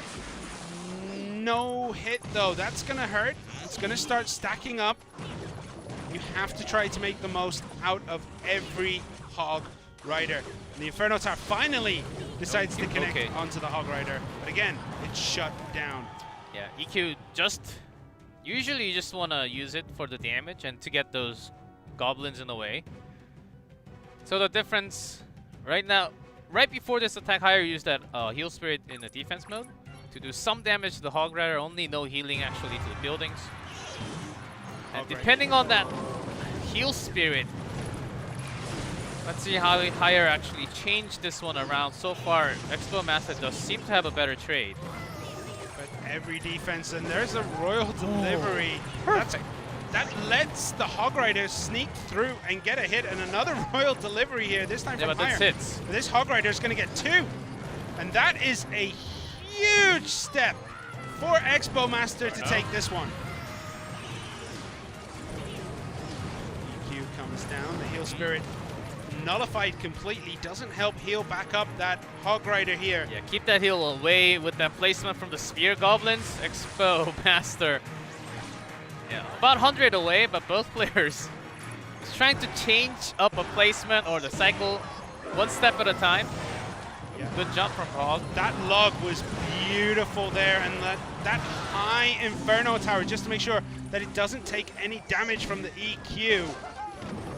Beautiful, beautiful play so far. There's the Earthquake coming in. That Hog Rider is nullified. That's another gone. Hog Rider, but it doesn't get pulled this time because there's no log to push it. The Royal Delivery has to push, but Expo Master now is at a pretty big disadvantage, I believe, in terms of cycle. Yeah, it's not the same. Expo Master's turn to attack early EQ. Bomb Tower right in the face. Delay on that though, and the Ice Golem does buy enough time. It's a brick wall to get around. 463 remains on Haya's bottom tower. Delivery only against the Spear Goblins, not against the Hogs, so a little bit less of a use. Expo just goes in straight. That Royal Delivery from Haya pushed the Hog Rider right into that bomb tower. It's not going to matter too much. 175 though remains, so all you need is that EQ log. And that'll probably do it. Probably just the EQ. We'll finish it off. There's a Royal Delivery, cleaning that up. There is the EQ. The final and that EQ. is it. Expo Master takes game 1 here. They're bringing Foul Gaming to another match point. The EQ was buffed in damage. I got confused with the arrows damage. I was like, it only does also 104. yeah, also it got buffed and the nerf, so it makes it confusing in a way. But Expo Master controlling it really well. Love the placement of the Inferno, eating that Hog Rider damage once, eating the EQ together. Yeah, the Royal Delivery can push back, but both this time, both those Royal Deliveries you just saw ended up pushing the Hog Rider forward. It's hard when the Hog Rider is so fast. It jumps over the river, and you just have to place it perfectly. That Heal Spirit almost changed it, but that delivery Shut it down. woo! That was it. The Earthquake finishes it off. Expo Master takes the advantage there, even though he played one hole less Hog than his opponent. He still took the victory here. That was one of those games where I didn't want to say anything. I just wanted to sit here and watch. Yes, that Hog Heal from Higher Play does have Musketeer in it from time to sometimes instead of the Spear Goblins and some Skeletons. Also to keep it in super quick cycle. But grabbing that Heal Spirit was the key. Was often caught by that delivery, which is actually really hard. Yeah, the delivery has been kind of revolutionary today. We've seen it quite a lot. That big buff in damage. Yeah. Was it damage? Yeah. It was, right? Yeah. It was damage 27%. Almost 80 something. 27% increase. Oh yeah, in 80 damage. in damage. Yeah. We're talking about the same thing. But I'm talking percentage. Yeah, plus 27% damage. It is still real difficult to use. But if you can get that timing down, if you can read your opponent like a book, these pros can, it's a super effective tool. Yep. It's one of the higher skilled, I think, because your reflex has to be perfect. You have to be reading what your opponent is going to do next, and then you have to let that go before anything happens, so that it lands on the right timing, so that it pushes back, so you get maximum time defense. It's hard. The more talk we have to do, which means that it's just hard. It's one of the hardest spell, I think, along with the new Tornado, I think now. I don't know whether I'd say that's still the hardest. It's still kind of easy. Well. We don't really see it defensively. We haven't seen it defensively used today. Tornado? We saw it offensively used, but we didn't see there it was defensively. one defensive Tornado from Peas. That was about it. He did it defensively, bro. Go watch replay. Yeah. I'm pretty sure it was mostly offensive. Okay. It is match point for Expo Master. Higher has a lot of pressure on his shoulders. He's going to have to win 2 sets against a guy who doesn't lose very often. And finally, we have Hog Mirror, but in a different style. Yep. And then now, what do you bring? Do you just change up the building? Inferno Tower seems to be working just a little better. But the Heal Spirit, because of that delivery, it makes it just a little tougher. Without the delivery, Heal Spirit can make a lot of changes. But well, we are back in for this Expo let's get it ready. Master versus Goblin. Higher. We hear it. All right, Goblin Barrel for Expo Master. Which kind of cycle is he going to be using? Double barrel. Is he going to be using traditional OG log bait? It's pretty hard to tell right now, but with those skeletons, kind of confirms it. Princess is there, so it does look like the OG for Expo Master. I think we see from just the last couple days, it's a lot less of that double barrel. It's more of the traditional version with the rocket. Yep, there's another barrel. Dark Goblin is there. Bomb Tower. I thought I missed. I thought I missed one of the stab goblins, but didn't. Okay, it is going to be double barrel then from Expo Master with the Dark Goblin. And higher, yeah, feeling balloon here with the archers. Minor Loon, could be. Yeah, probably, most likely Minor Loon. Yeah, in this case, Expo Master does have a lot of air defense, and then with the Dark Goblin, I think he might be okay actually. Snowball to take out those bats. One stab. Great two play stab. With that slow. Oh, the stabs coming in. Higher took a lot of damage, but is Expo Master going to be able to defend this balloon? The Princess gets one shot. He's going to have to eat one. Okay, eats one hit. Now it's all equalized. One barrel comes in to defend there. Expect to see the Goblin barrel coming down anytime soon. There we go. Trade around the tower, and there is no defense again for Higher, so Expo Master exploiting Higher's lack of spell choice. Yeah, and he's thinking that over time, I have more tools, and doesn't have log, has snowball, which is not the best tool, so and the miner has to come in lots of times against this princess. Dark Goblin pulled over with the skeletons and that miner. Okay, barrel comes in, looks kind of deep. Well read by Higher, but the barrel on the other side, is he going to be able to deal with that? The archers are there. Snowball could come down, but it doesn't for Higher. He's holding on to that snowball. Left side doesn't really matter too much. You don't need to overuse your elixir. Yeah, he seems to want to use that snowball every time on the offense. Barrel comes in. Bar barrel is there. Well defended again. Yeah, now that Expo Master can actually keep that snowball in defense, balloon might not actually connect at all. Not even the death damage. Now it's connecting to the left. Oh, that miner decides to ignore the knight, and it's going to get a couple more hits in. 5-8-1. Higher takes a little bit of a lead here. In terms of damage done, the Princess is going to try to do what it can from afar.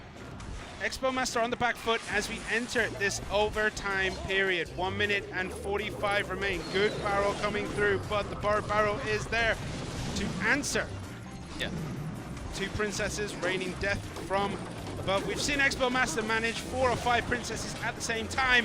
Snowball comes down. Is this balloon going to get dealt with? It's real close to the tower. Snowball has to come in. Is it going to? The death damage was essential there from that bomb tower, otherwise it would already be over. Yeah, good defensive snowball right there. Dark Goblin finally turns, and now the balloon again with that miner. That big push does come from Higher, even with the snowball stacking. The miner hitting a little too much with the death damage. It Higher takes game 2 against Expo Master.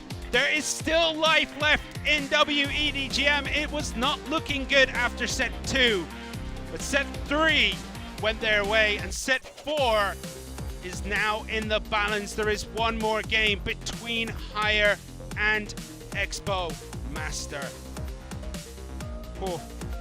Ooh, that game was back-to-back. I thought Expo Master was going to keep that balloon away.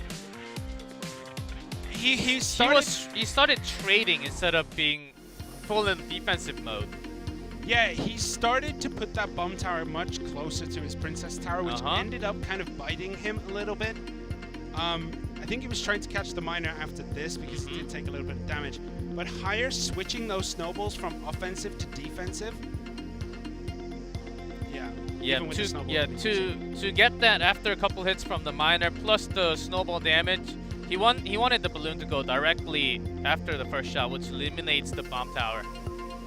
Which did happen a couple of times. Yeah, but sometimes it's just not enough.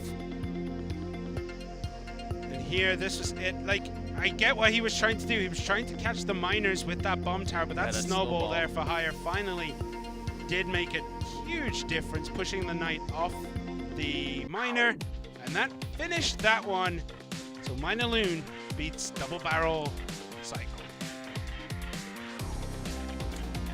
Which is up to the player, I think. It's pretty cheap. Really fast cycle. I think Expo Master also had a really good chance. Really clutch plays with those snowballs. And what's the key? From decision from higher. Do I really use the miner offensively to the tower, or do I just grab that princess or the Dark Goblin? But if I go for that princess or the Dark Goblin, Expo Master is going to predict it and place those skeletons. So I might just lose it. Okay, I have my win condition as a balloon. Let's just go all offensive. Because Expo Master is also trading, okay, as long as I connect one, even the death damage, along with some minor hits, not bad of a trade for Higher too. Yeah, Higher also made the decision to kind of stop using his snowballs offensively with the balloon every time. He let one or two go without it to use that snowball on the defense against the skeletons from the skeleton barrel or the goblins from the goblin barrel. So that switch really did help him just basically control the game. He's like, okay, I've taken quite a bit of damage. I'm going to have to just play a little bit more defensive, a little bit more passive. I'm going to just throw down balloons with the miner, no snowball to slow it down or try to push.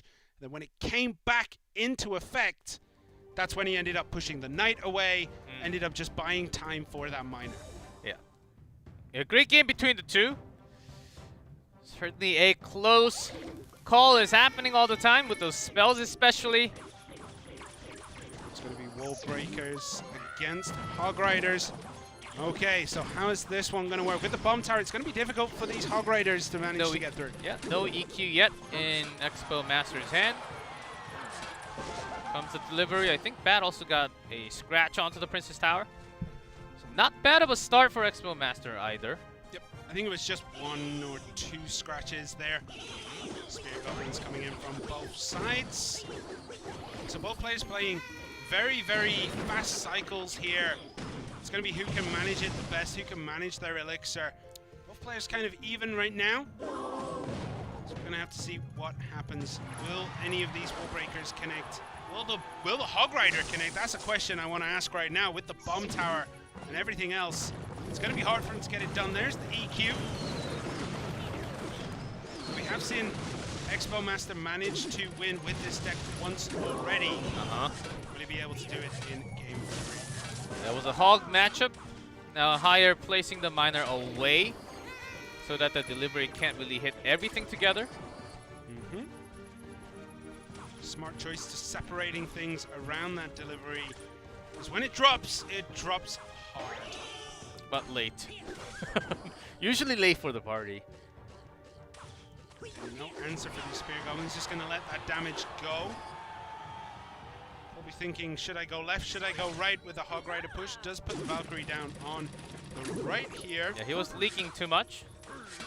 The miner here played in a perfect spot, just away from everything else, and that got a lot of damage in. 12:08 remains. Hog Rider coming in down the left-hand side is going to get caught out by that bomb tower. The EQ is there, and it's cleaned up relatively nicely. If you just have the Spear Goblins along with that bomb tower, Hog Rider usually doesn't get it even with the EQ.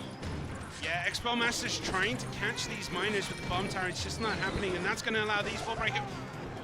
That delivery perfectly timed. I didn't even hear the whistle coming through.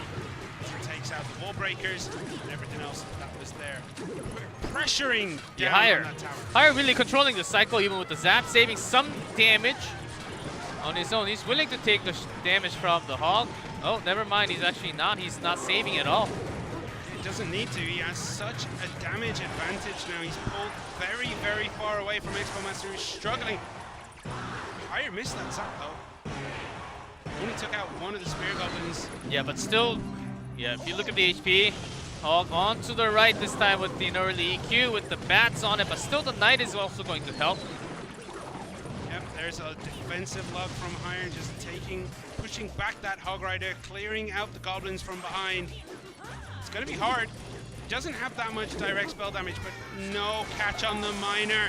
And the Royal Recruit from that delivery Yeah, was final. far Yeah, away. also the final log from Higher is going to catch it. So here comes a big comeback from WEDGM. He's taking 1v1. Higher back to back for WEDGM. We do go to set 5. Yeah, we do. It was looking like we were going to have a very quick day after set 2 went to Fav, as well as that King of the Hill. But Peas started. He manned the walls. He stopped the flood. Higher doing the same now. So it's down to the last 2 players from these teams. If you're Fav Gaming, you don't really have many super strong options left for this 1v1. It's also my question. Kenzumeshi, Donnie. That's it. All right. So that miner, that push there, unfortunately, the Royal recruit from that delivery was just in no man's land, couldn't stop the extra damage from the miner. And that was basically what closed the deal. But the deal already looked finalized. It already looked as though Higher was going to win it anyway, so it's kind of inconsequential. Expo Master losing here in a very, very quick cycle match. Yeah, rough matchup for Hog against the Bomb Tower and the Spear Goblins. Even when you have the big Valkyrie push against the Bats, that's, I guess, the plus and the minus for delivery. It's not like Snowball or Zap where you can't really go cross the bridge and go have a direct.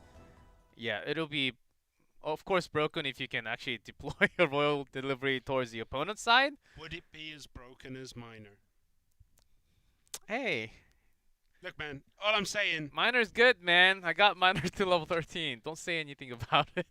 30% use rate, 53% win It rate. pairs up with a lot, like just the Miner. No, but Miner Bats, cracked. Poison. He's everything. cracked, man. He's cracked. He's good. I mean, he's working hard, man. He's got that shovel, digging got all the nerfed. holes. He got nerfed and he's still everywhere. Well, he got an with the tornado change, got the indirect buff in a way. Yeah, well, he got nerfed the month before that. Then an indirect.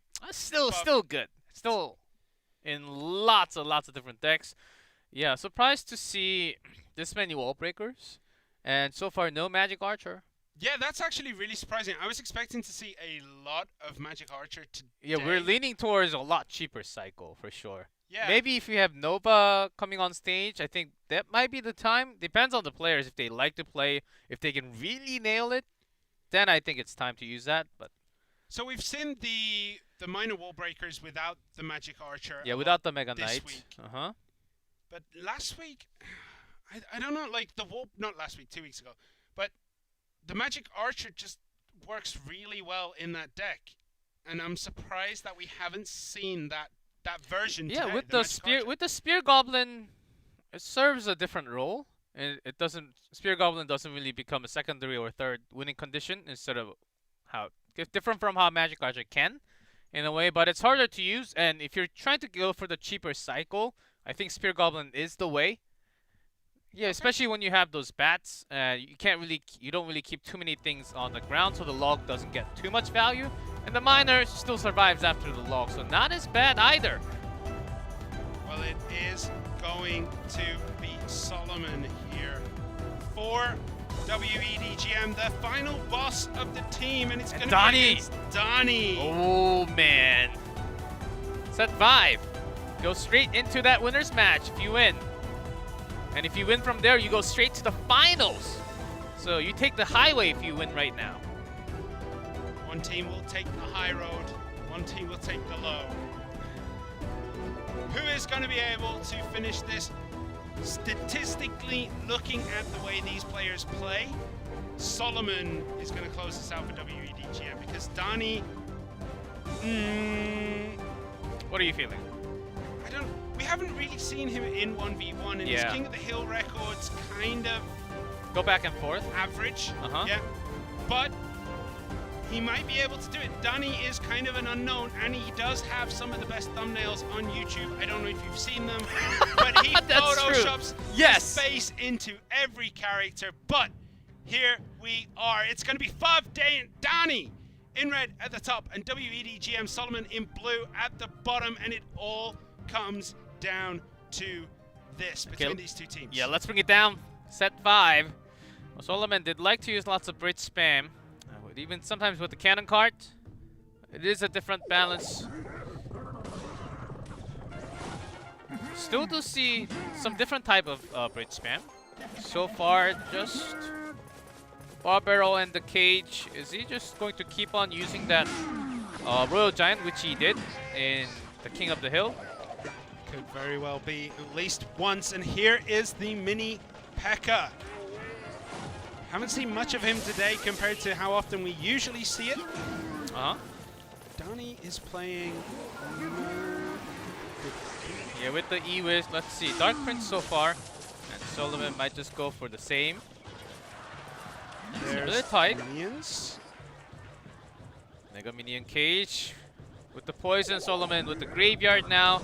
Donnie Minion with trying to bring some more spam. Yep, Dark Prince is gonna start this charge up here. Straight into the Goblin Cage. What are you feeling from Donnie? Even with the Minion, just the old version of Wall Breakers. Like go old school wall breakers? Is that what you're saying? Let's see, with the Zap, I think he wants to rush a little more here. Sparky. And a graveyard from Solomon. Yeah, graveyard, he knew that was coming. There's the Goblin Giant. All right, it is Goblin Giant Sparky. Should have seen that one coming. Okay. So that Goblin Giant's going to get nothing done. But Sparky is going to clean all that up. So can Donnie build something from this very healthy Sparky crossing the bridge? He's going to use the Dark Prince to tank in front. Royal Delivery coming down, though. And that just dealt with that far too effectively. How high is it coming down from? It does a lot of damage. Oh, that's why Delivery's in the meta now. There's a satellite up there somewhere dropping recruits down on the field. Okay, so the graveyard comes down from Solomon. The Spear Goblins on the back of that Goblin Giant are going to help clean up the graveyard, but not quick enough. And that Sparky isn't exactly the best answer. Does take a lot of damage from the skeletons here. Lightning has to come down. Poison from Solomon. One hit. Couple of Spear Goblin hits, but it's not going to be enough. Because of the graveyard, Sparky isn't lined up with that Goblin Giant, which is the key. And Solomon also has the delivery in defense. Is Donnie going to eat some archer hits? No. Expect to see a graveyard come down again any second. Even if it's naked, it still just ruins the flow of the Sparky. And Solomon doesn't even need to use it, so that's why he's using that offensive poison. Donnie keeping that E-Wiz against the skeletons. I think he's just holding on to it against the graveyard. Delivery takes out the Sparky. 3 for 6. It's getting so much value. There's the graveyard from Solomon. And I think this is it. There's the poison. And Solomon takes game 1 and barely. Reverse sweep time? Could be. Barely looked challenged in that one. Gotta say, he made that look far too easy.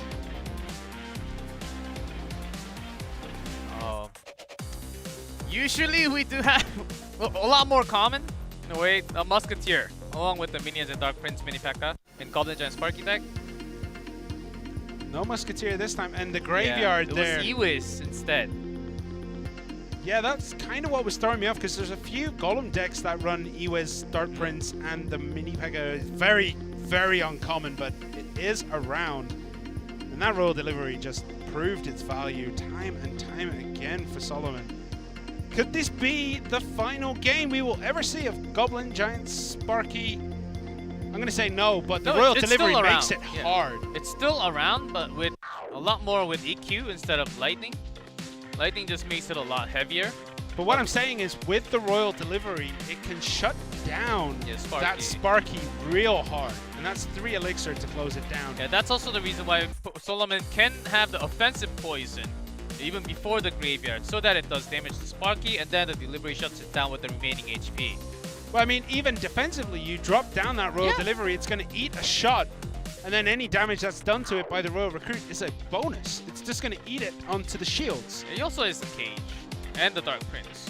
So lots of answers against the Sparky.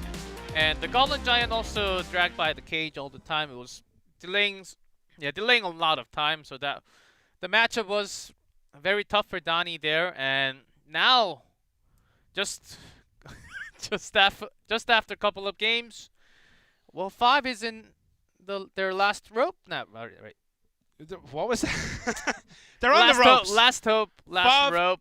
Fav are on the ropes. Donnie needs to come back and win 2 sets in a row to close it out for Then Fav. what do you bring now? Hog has been closed from Expo Master against the Wallby deck.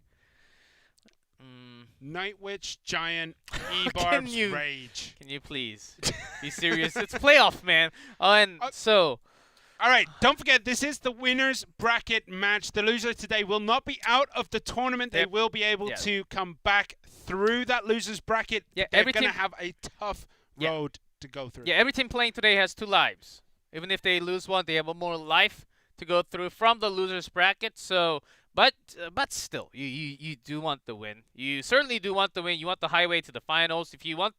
If you win here and one more, you go straight into the final. If you drop to the losers, I think it's 4 or It's yeah, quite a at few least games. 4. Yeah, at least a lot more games. A lot more matches you do have to go through. And you had some time. It is the first day.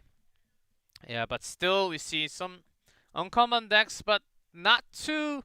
So from the meta, what we had, some couple spell changes, especially deliveries kicking in, and more of those wall breakers for sure. All right, so we're going to go into this one. Fav Gaming's Donnie against WEDGM Solomon. Solomon on match point. After Fav Gaming have had 2 match points of their own, he's turning it around. Solomon is the final boss here, and with the Bandit coming from Donnie, it's probably going to be some kind of bridge spam. Another bridge spam with there's a Bandit motor, right? Not Bandit motor. Bandit ram. Sometimes with the P.E.K.K.A, without the P.E.K.K.A, with some cheaper cycle. Still the cannon card, but less likely to be seen. Mega Minion and the Musketeer here closing that down. And there is Our Magic first Magic Archer. Archer for the day. What is Solomon bringing with this deck, G-Clef? Let's see. I do not know the best answer right now. But with the Cage Magic Archer. No, what is Solomon bringing? Oh, Solomon's have a great. Let's see. The Dark Prince Graveyard, yes. Donnie can also have his own Wallbreaker cycle. Could be a Wall Breakers Yeah. deck, but it's probably going to be Ram Rider or Hog Rider. I would assume. Maybe holding off. It's going to be Mega Knight. Okay. We saw this. Is this one of the ones that we saw before? In week 1, I think so. Like Yes. going way back in this tournament. Okay, so Magic Archer's got the angle on the tower. Look at the damage it's getting done. That is why it was nerfed. But the Mega Knight dealing a lot of damage into that tower. 881. Ewiz here just to try to buy time by the look of it. Danny's spent a lot of elixir. I don't think he's got the tools to defend. He limits it to the minimum that he can take because he's done a lot more on the bottom. The Royal Hogs. Mega Knight Almost Hogs. forgot about this one. It's been a while. With Mega Knight Hogs, with the Magic Archer, feels like it was a lifetime ago. And there's the graveyard from Solomon. Poison comes down from Danny to help defend. He is going to take some hits from the graveyard, but not that many. Bandit is going to help defend too. Just took 1 hit, I believe, from that graveyard. Yeah, Bandit also eating that bullet there. Keeps Donnie alive for longer duration. Now the Magic Archer. Let's see if he can get an open angle into that Princess Tower. There's only 881 remaining. He does have poison of his own. There's the Hog Rider. So the jump's going to come. No. Cancels the jump with that Dark Prince. And the Musketeer in defense keeps it alive. The poison super effective from Donnie. Unfortunately, the Magic Archer isn't finding those piercing shots anymore. Charge onto the band. Gets the Gets dash. the charge. The dash comes through. 185 remaining. That's a and poison. That's it. Donnie. Wow. Does have a big comeback with those Royal Hogs. Certainly a surprise. And Magic Archer yeah, big two that we see right now, the Royal Hogs and the Wall Breakers. And that's about it. Yeah, the Magic Archer with the Hogs is classic with the Mega Knight. That's like as old school as it gets. And the Mega Knight actually did the most damage to the tower, I think. Yeah, with it the took it jump. down. Is it this moment? Yeah, this right here. Oh, the Magic Got the Archer, jump. yeah. And then it just gets went 3. to town. Mhm. And it just did so much work. Even when that Dark Prince was played, it just didn't care. Broke the shield. And that actually ended up being quite big on the defense here. He could defend with the Ewiz and the Barbaro. And then this Bandit sneaking through after getting that. And then, whoop. That's exactly why Donnie played that bar barrel, to have that extra damage so that it can get the dash. If the cage was just quick enough, I think it could have been defended. But still over time with that defensive poison, Donnie was going to take it with the initial lead. Yeah, one graveyard is not enough for Solomon this time round, especially when Donnie had that defensive poison available to him. So it does close it out. Lowest cycle for, oh, we don't see it here, right? Lowest cycle. So the lowest cycle is pretty low for Donnie. 2 plus 3 plus 4 plus 4, 8, 11. Without the Mega Knight? Yeah. The It's lowest card cycle. Yeah, it's about 4.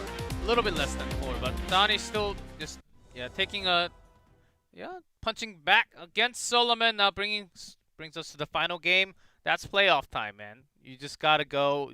Even if you're winning 2-0, your opponent can come back anytime, and that's the power of WEDGM. I think that's literally, they're showing right now how strong they can be when it comes down to 1v1 and a best of 3 on their own. And the final game, had Royal Hogs. I think most of what we expected already came out, except for Expo. I was expecting a little bit of Expo sprinkled in today. We didn't get to see it so far. Maybe next match we can see it. Yeah, possibly with kicks. I think there's some room, and maybe but P's already played Golem, and we've seen the Royal Giant. Let's slow it down. We have game 3 coming. Okay, yes. Let's not get into the next match quite yet. Who's going to take it, WEDGM or Fav? I know a lot of the Twitterverse is probably already hashtag Fav win, already prepared to go out. But the brain says WEDGM. It's hard when it comes down to this kind of moment. First of all, no big mistakes, and the deck. I'm going to say minor loons coming out and OG Lope. Yeah, a lot less loons than expected. I was expecting at least like 1 out of 4 decks to be some kind of loon or lava-ish. Oh, final game's ready, guys. Yeah, it all comes down to this between the two teams. Solomon and Donnie fighting for their team to stay in the winner's bracket. Loser goes down into that loser's bracket, and they have to go through a very tough gauntlet of challenges. So who is going to take this? Solomon with the Firecracker. With RG. There's the RG.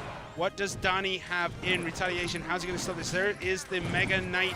That's not going to be able to do it, especially with that Heal Spirit keeping things up, and the Zap just closed it down. And Donnie just, with the jump, it's going to eat it.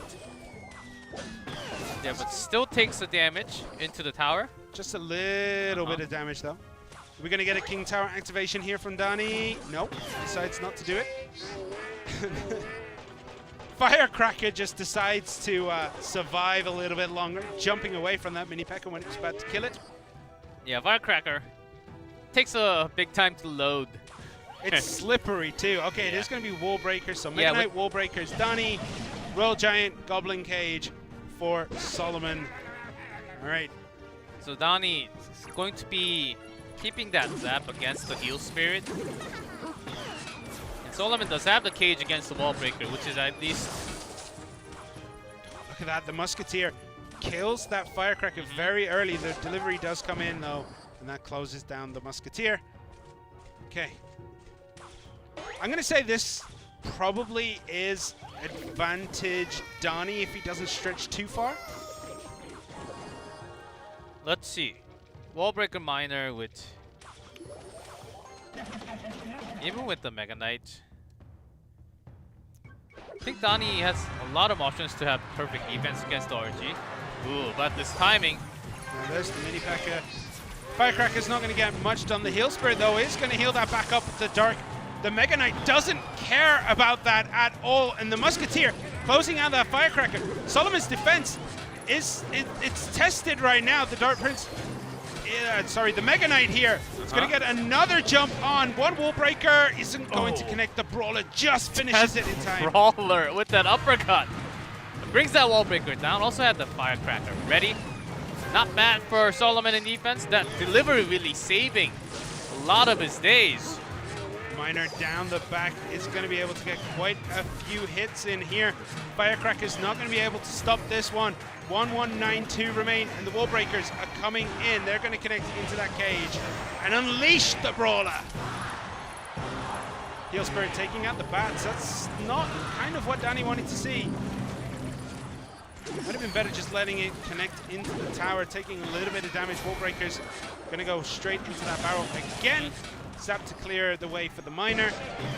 And it is right now advantage Danny.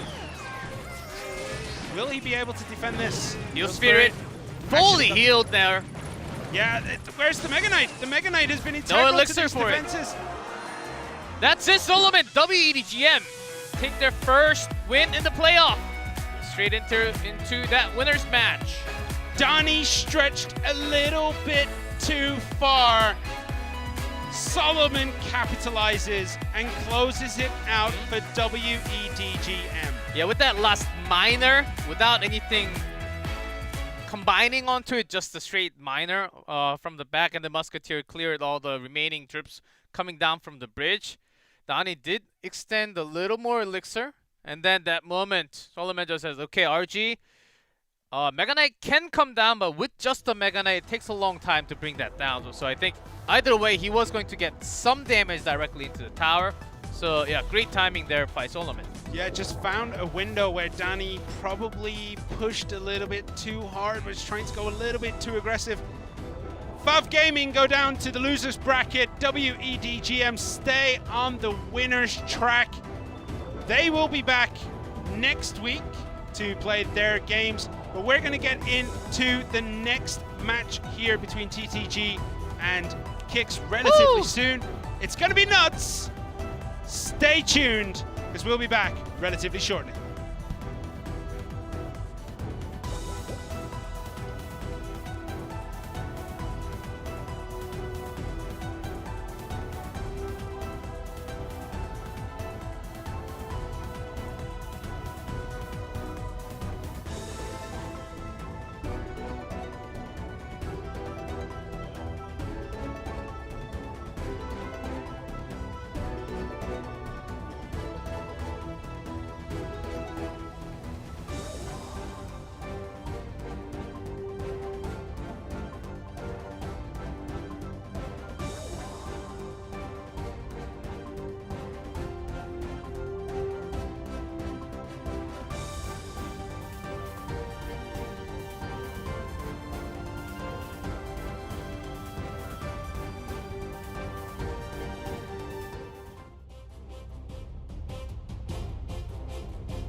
and welcome back to Clash Royale League East special season in the playoffs.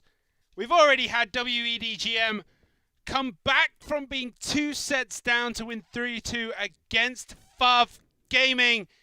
What are we going to see in the next match, which is TT Gaming versus Kicks? Now, Kicks, I love him. So what's going to happen? I love TTG. If you say TTG, I think I might just walk out the door right now. TTG. All All right, solo cast, guys. It's going to be an awesome time with just you and me. Well, why are you still here? No, just kidding. For what I'm expecting from this matchup is actually a very different in style of what we have seen from match. Of course, Japanese teams do have their own different type of meta in a way, and also China. So that did clash big time in King of the Hill. We had lots of RG and Graveyard.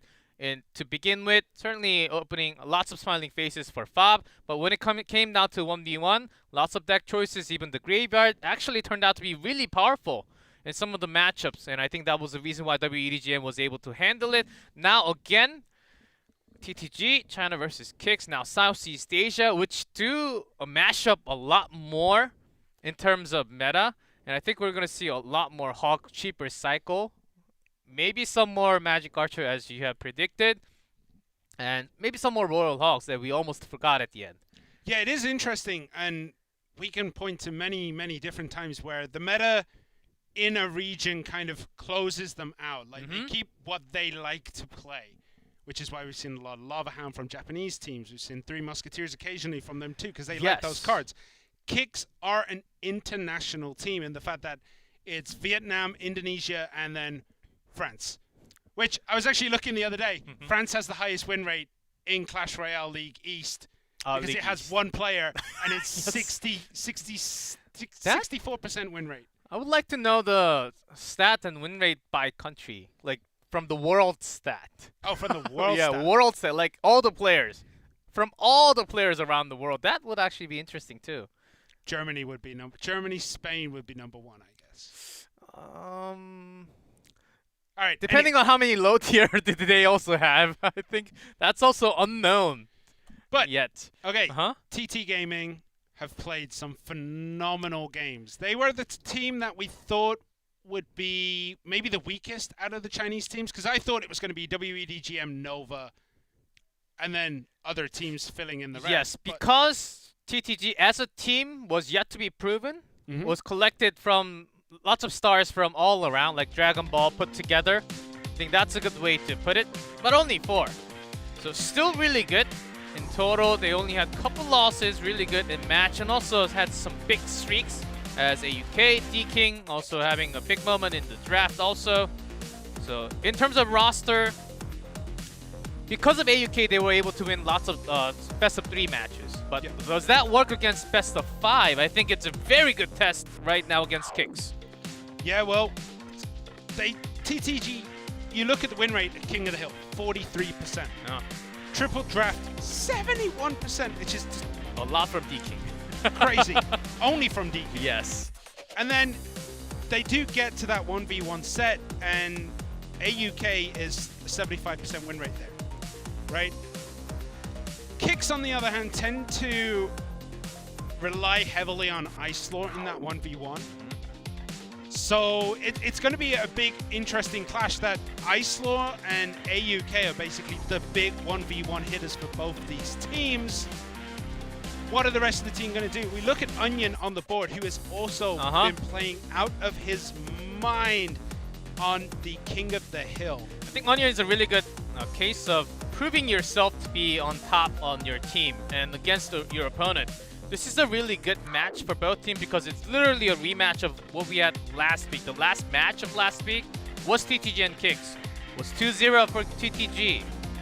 Kicks, I think they learned a lot from that match. Of course, also Mountain, the coach, said in their team interview, said they had a lot learned during the regular season. Now it's time to really prove for their playoff match.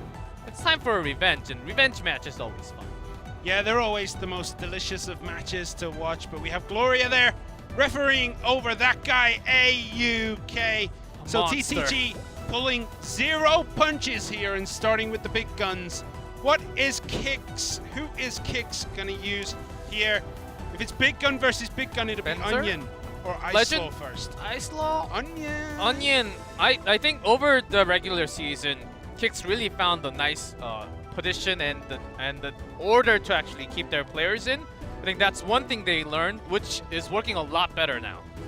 Yeah, Onion 63.6% game win rate out of 11 games. AUK, who is in my fantasy, thank goodness, 65.2% Yeah, on win top. rate over 23 games and has a +9 differential. The guy is a monster. Played too many games from winning too many. And literally everything. But also more in cycle. So lots of graveyard. Royal Hogs to begin with. And to finish off some minis in here and there. Some ram boost from the bridge. And Onion, the same case. Well, we're going to get into this one then. Kicks Onion in red at the top. TTG's AUK in blue at the bottom of the screen. And as you said, they played each other last week. I don't think these two played, the two teams did. Last week. Magic Archer already with the Hog. Some classic decks here from AUK. Onion with the Mega Minion Poison. Again, the Graveyard. Could be with the Goblin Cage, Mega Minion Poison. It very well could be, but I don't know. It's hard to say because the meta is Musketeer. Does that confirm it for you, G-Clef? I think it's risen to almost 90%. 90% Graveyard, right? Yeah, 90% Graveyard from Onion and AUK. Hog Rider with the Magic Archer. Let's see. One of the better players to use that Magic Archer. Yeah, the other one is Elsiop, who is an absolute monster whenever Magic Archer is good in the meta. But the Hog Rider, Ice Fist are coming down. There is no more Tornado. Delivery. There's the delivery. That was beautifully played so Good that timing. it pushed it back. Still has to take one hit, though, which is never a good thing. Good timing and away from the Magic Archer's angle. Was both calculated at the same time. Yep, Mini P.E.K.K.A here with the bats. This could get some damage done if these bats continue to harass Onion here. Yeah, Both Onion just waiting for that right time. Yeah, both players. Didn't really take too much damage. The cage is the only defensive building for Onion. He's gonna have to take another hit from this Hog Rider. Ooh, okay. Ooh, That just shut that before. down way quicker than I thought it was going to. Hog did raise. Yeah, was getting his attack ready, but not in time. Just getting that poison damage for Onion. If it's anything else than Graveyard, I will stand up and still cast. Both players kind of playing footsie with each other still, just trying to find Like this switch the though. way through. Magic Archer will get shoot, yeah. Look how much value it's getting. It was getting through the Royal Recruit and through that Dark Prince. But now the Graveyard's coming in. Skeletons to defend, that's it. Log is there. Offensive poison from Onion. And everything, all the tanks have been dealt with. But 1496. And also about the same on the right. Even if that Graveyard didn't do as much damage, the Musketeer still got a straight shot on it. So Onion wins the trade overall.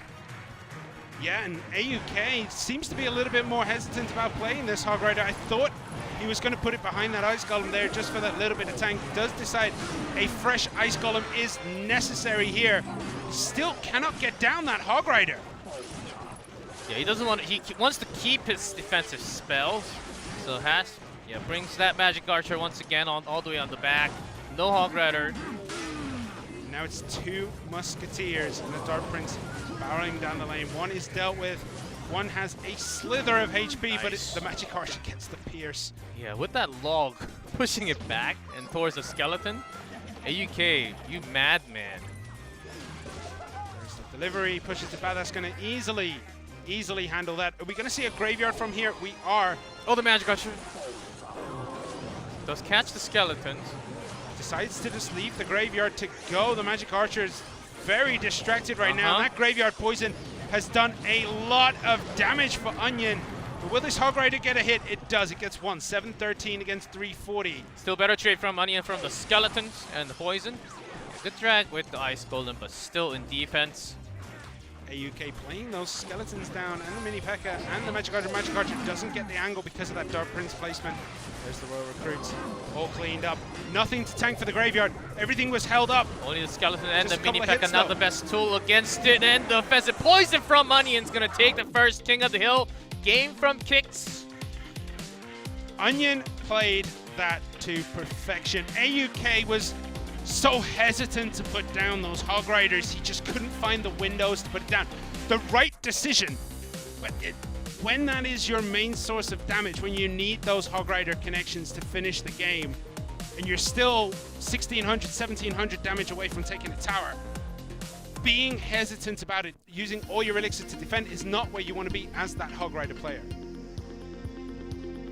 Look at the value that Magic Archer got there. Did eventually fall, but Did get few through shots and also the Hog Rider. A touch at a time. But these graveyards and a lot more of poison damage in total. I believe about 1,000 on the left side. yeah, the Musketeer there got so much work done on the right that just opened it up, but Onion didn't care. He just went down on the left. He's like, okay, I'll keep that just in case this turns into a two-lane game, a two-tower game, sorry. And just the defense ended up being perfect. Pressured so hard that AUK couldn't get down those Hog Riders. Finished it with poison and the graveyard. Now the delivery just works too well against the Hog Rider if you can time it well. And Onion had that timing down. I don't think there was ever one delivery that pushed the Hog Rider towards the tower. It was always pushing it back or slightly to the side, just causing it to divert. Yeah, it's also slow when it comes down. The walk is pretty slow from the Royal Recruit. So if you mess up your angle, the Magic Archer at least can get like 2-3 shots onto the tower. But he was also reading that just in case AUK placed it perfectly. Okay, now Kicks team has a lot less to worry about because AUK, who has been monster on that King of the Hill, brought down by Onion, the first one to go up. Yeah, and this guy, Nuomichi, does not have the best record when it comes to King of the Hill. He is 1-3. He has a 25% win rate. He lost to Rad, he lost to Wanga, he lost to Little Chen, and has beaten B-King. So, is TTG in a bit of trouble now in terms of King of the Hill? In terms of King of the Hill, I would say so already, but Onion has been just stomping at least once or twice, or even more than that for Kicks. And I think it was a really important matchup to bring that win right now. Nuomichi, not this season, but in previous season in China, did have some streaks on his own.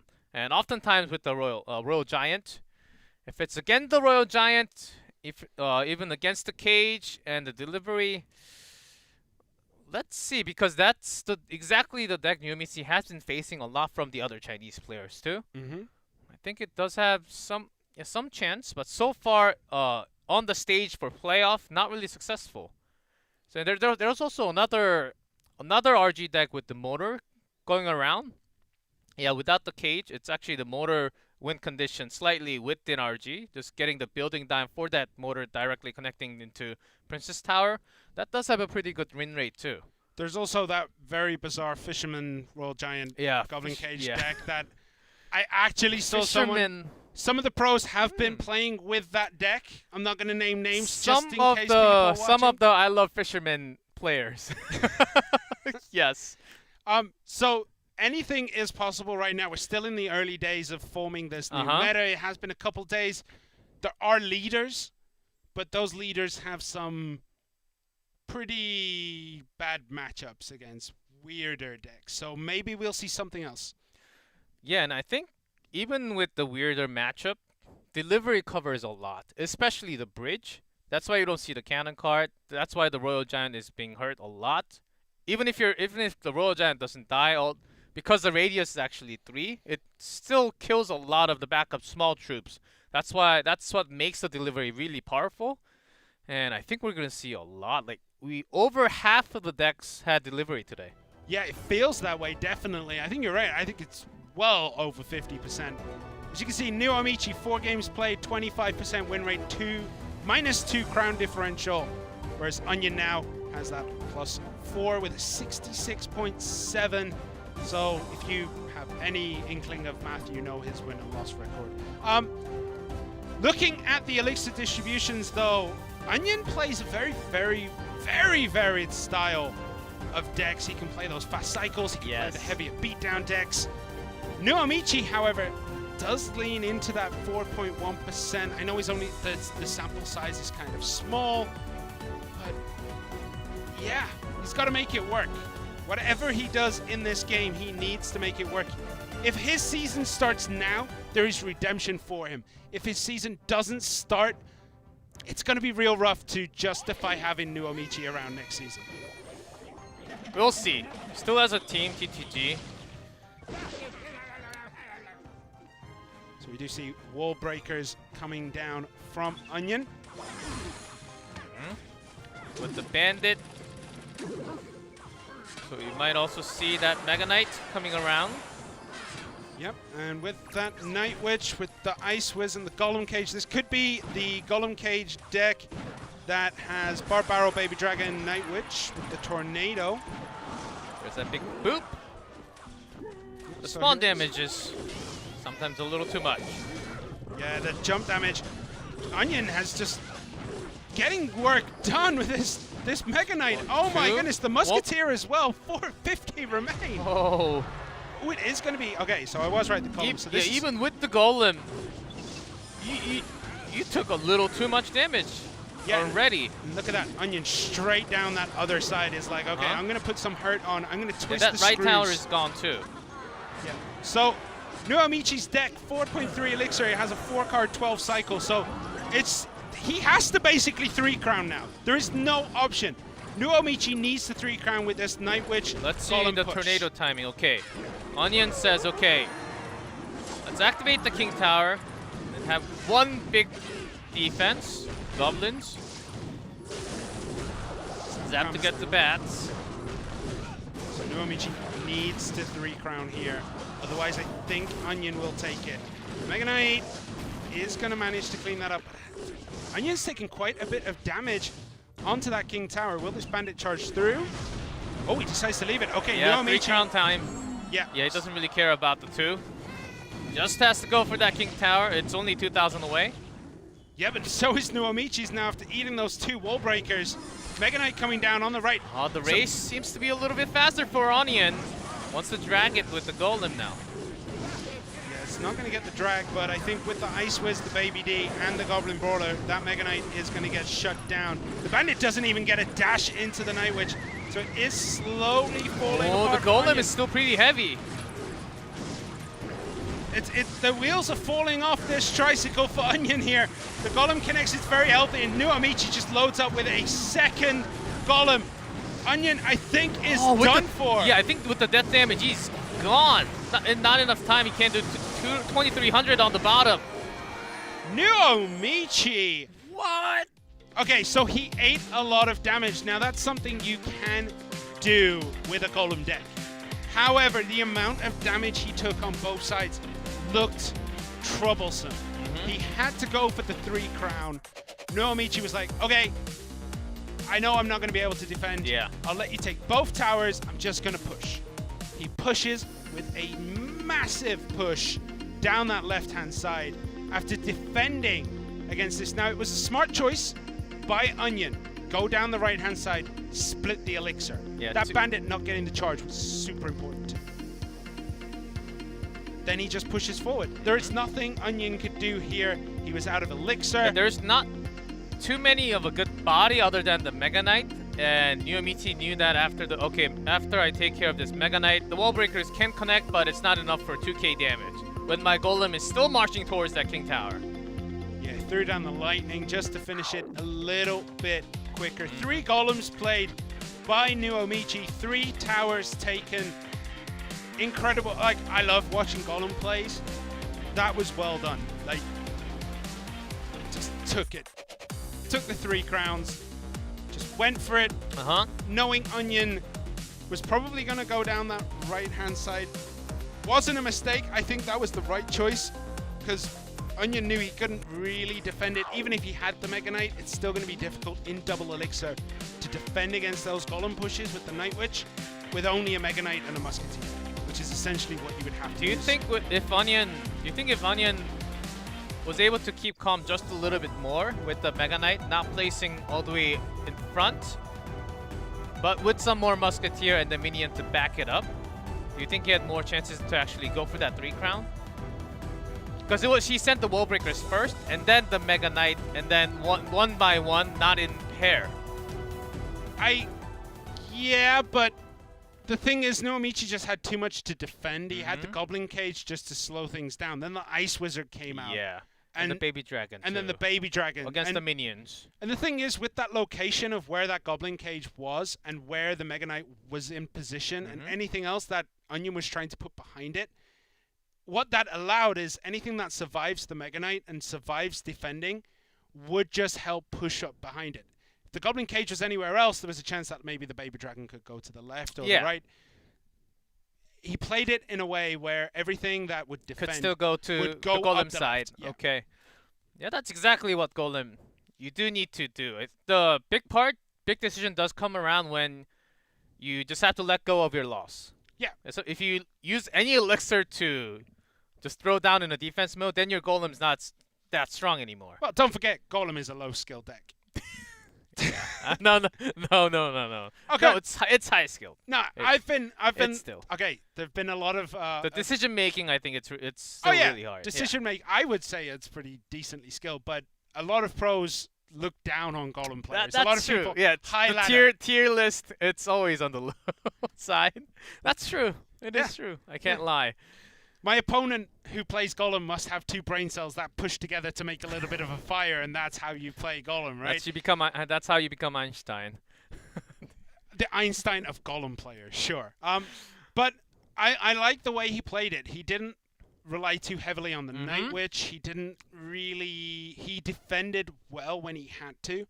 He let things go when he needed to. That decision making when you're a Golem player, it shows that you understand the matchup. It shows that you understand this is what I need to do to win. Okay. I know I'm going to lose that. Let's go 3. Okay, Mr. Golem Lover. Now we do have Benzer from Kick's team. Going against the second player. 1-1 tied right now. So what do you bring as Benzer? Will be Mortar. the Quick Cycle and the Goblin Giant Sparky. Mortar. If Mortar actually works right now, I'm not lying. Yeah, if there is a Mortar deck, Mortar Benzer, RG, Mortar, Goblin Cycles. Yeah. Benzer is the type of player who will just go, well, I really like Mortar. Hey, they nerfed all the buildings other than Expo and Mortar?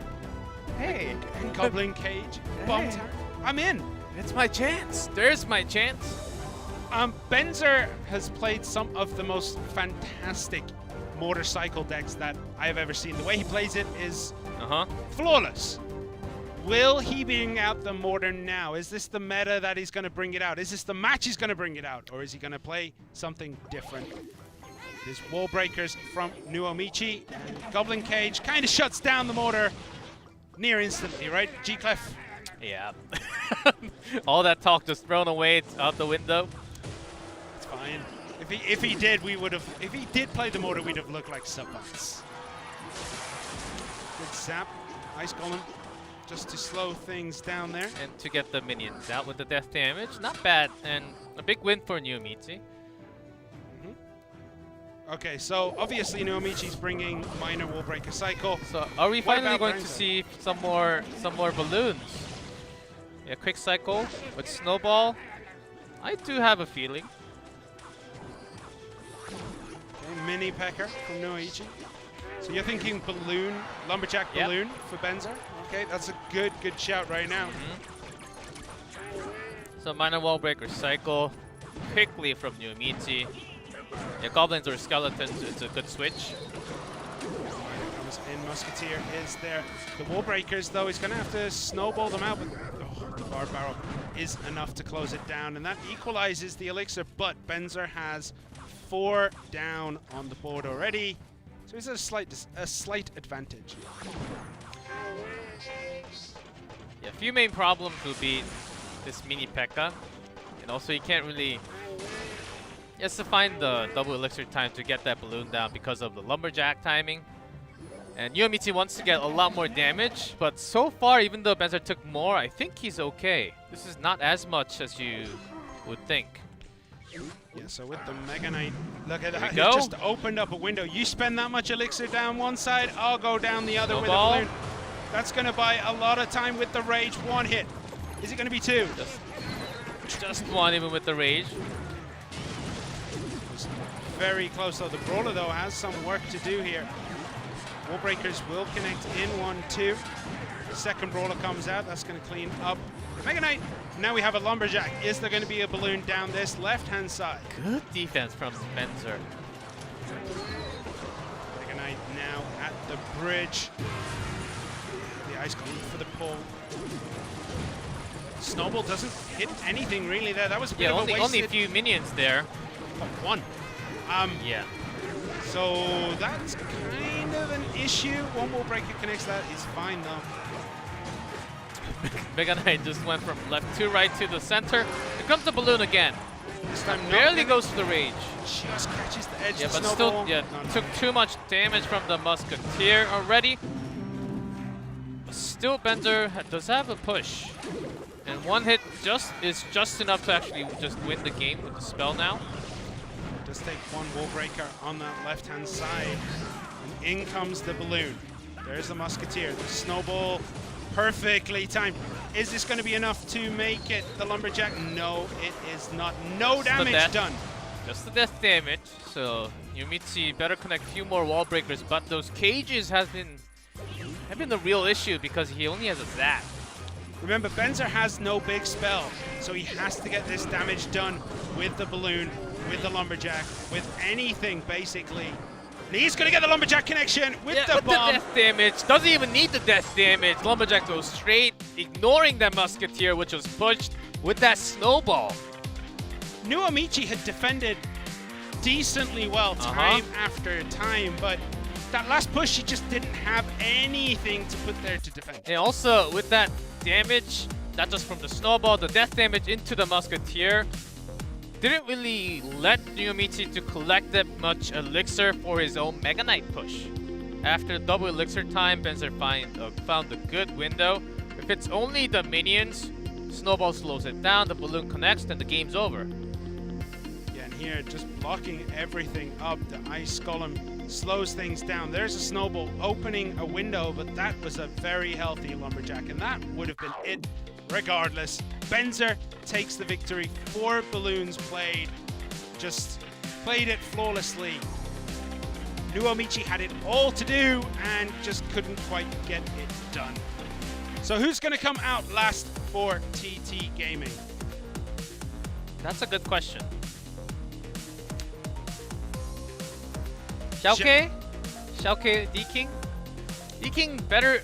D-King has better results. Yeah, D-King has better result, and also he's very likely to play triple draft. So I would shout Xiaoke. No, I think it's going to be D-King. Like, you need to win D-King. this. Yeah, it is D-King. So they need to win this. Like, they need to win pretty much because they can assume they can probably close it out. You wouldn't want to put Zhao K there because his record is, well, suspect 0-3. So Yeah, I we think all know it. D-King was best. D-King, I think not the only, but one of the very few who actually played Three Musketeer from the Chinese team, and who also loves to play the Goblin Giant Sparky. So let's see the matchup. He is against Benzer, Goblin Giant Sparky mirror. With Mirror. the cage, I would like to see that happen. It could Sparky. Sparky. I'm down for that. I'm down for that. Do you think Benzer is going to bring the Lumberloon deck again, or do you think he's going to go for something a little bit different? Well, this time around? there are too many balloon decks. lava loon, just the ice loon with the miner, without the miner, the lumberjack version. So big 3, I would say, and then a few more. Even just the lava miner without the balloon, I think that's still also really good. Barbarians with the Lava Hound. Yeah, that was really popular last week, but don't really see it too many times. It's still out there prevalent. with lots of air. Anything air focused, barbarians are always there to replace the guard.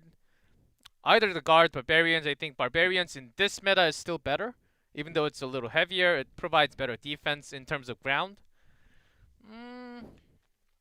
You'll say, but that does happen. That does happen a lot more from the two Japan teams, Ponos and Fob. For kicks, I would say stick a lot more to the Royal Hawk, the quick cycles with the balloons, or using the same ice. And suddenly you bring that ice bow. Nah. Ice golem, you play a few, just like your previous deck, and then suddenly you put that X-bow with Tesla. E-Golem. E-Golem.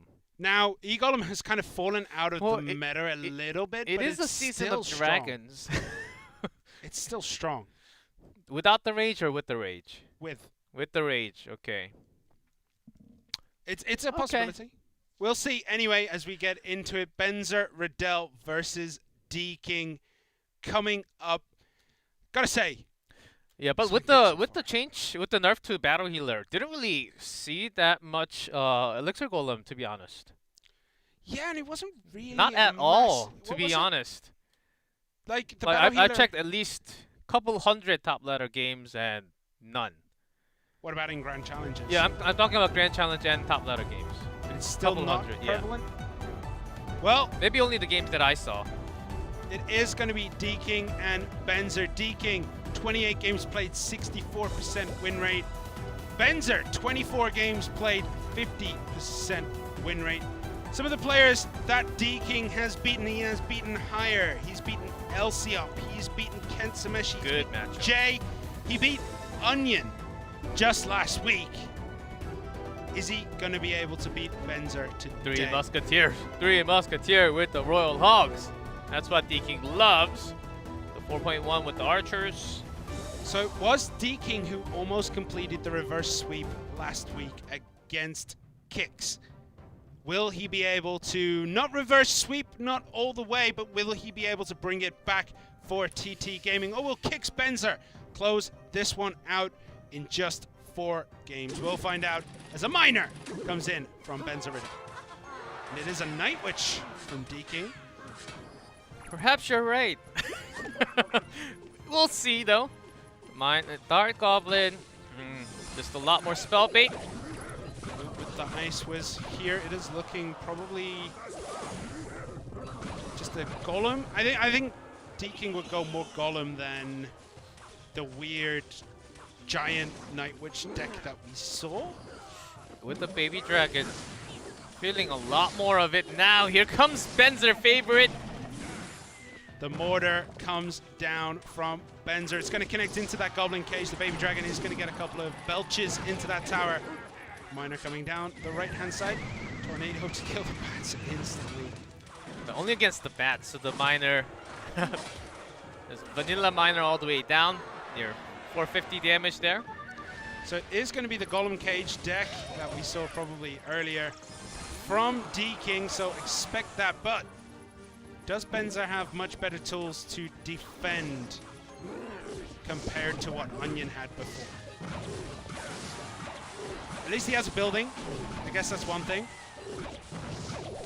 And it's a lot cheaper than a lot of other buildings that were just nerfed. One hit from the Barb Miner, and the Bats comes in. Tornado to pull. He has to use it over there too, because you do want to activate the King Tower.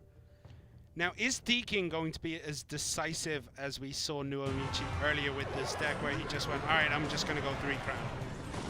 It's going to be harder for him. It's harder against the Miner because the Bats get a lot more synergy compared to the Wall Breakers, where they just literally just connect and stop the damage. But Benzer's deck, they will continue to do damage. So there is the Golem. The Night Witch is behind. The Mortar is down. The Dark Goblin is there. The Barb Arrow has to come down.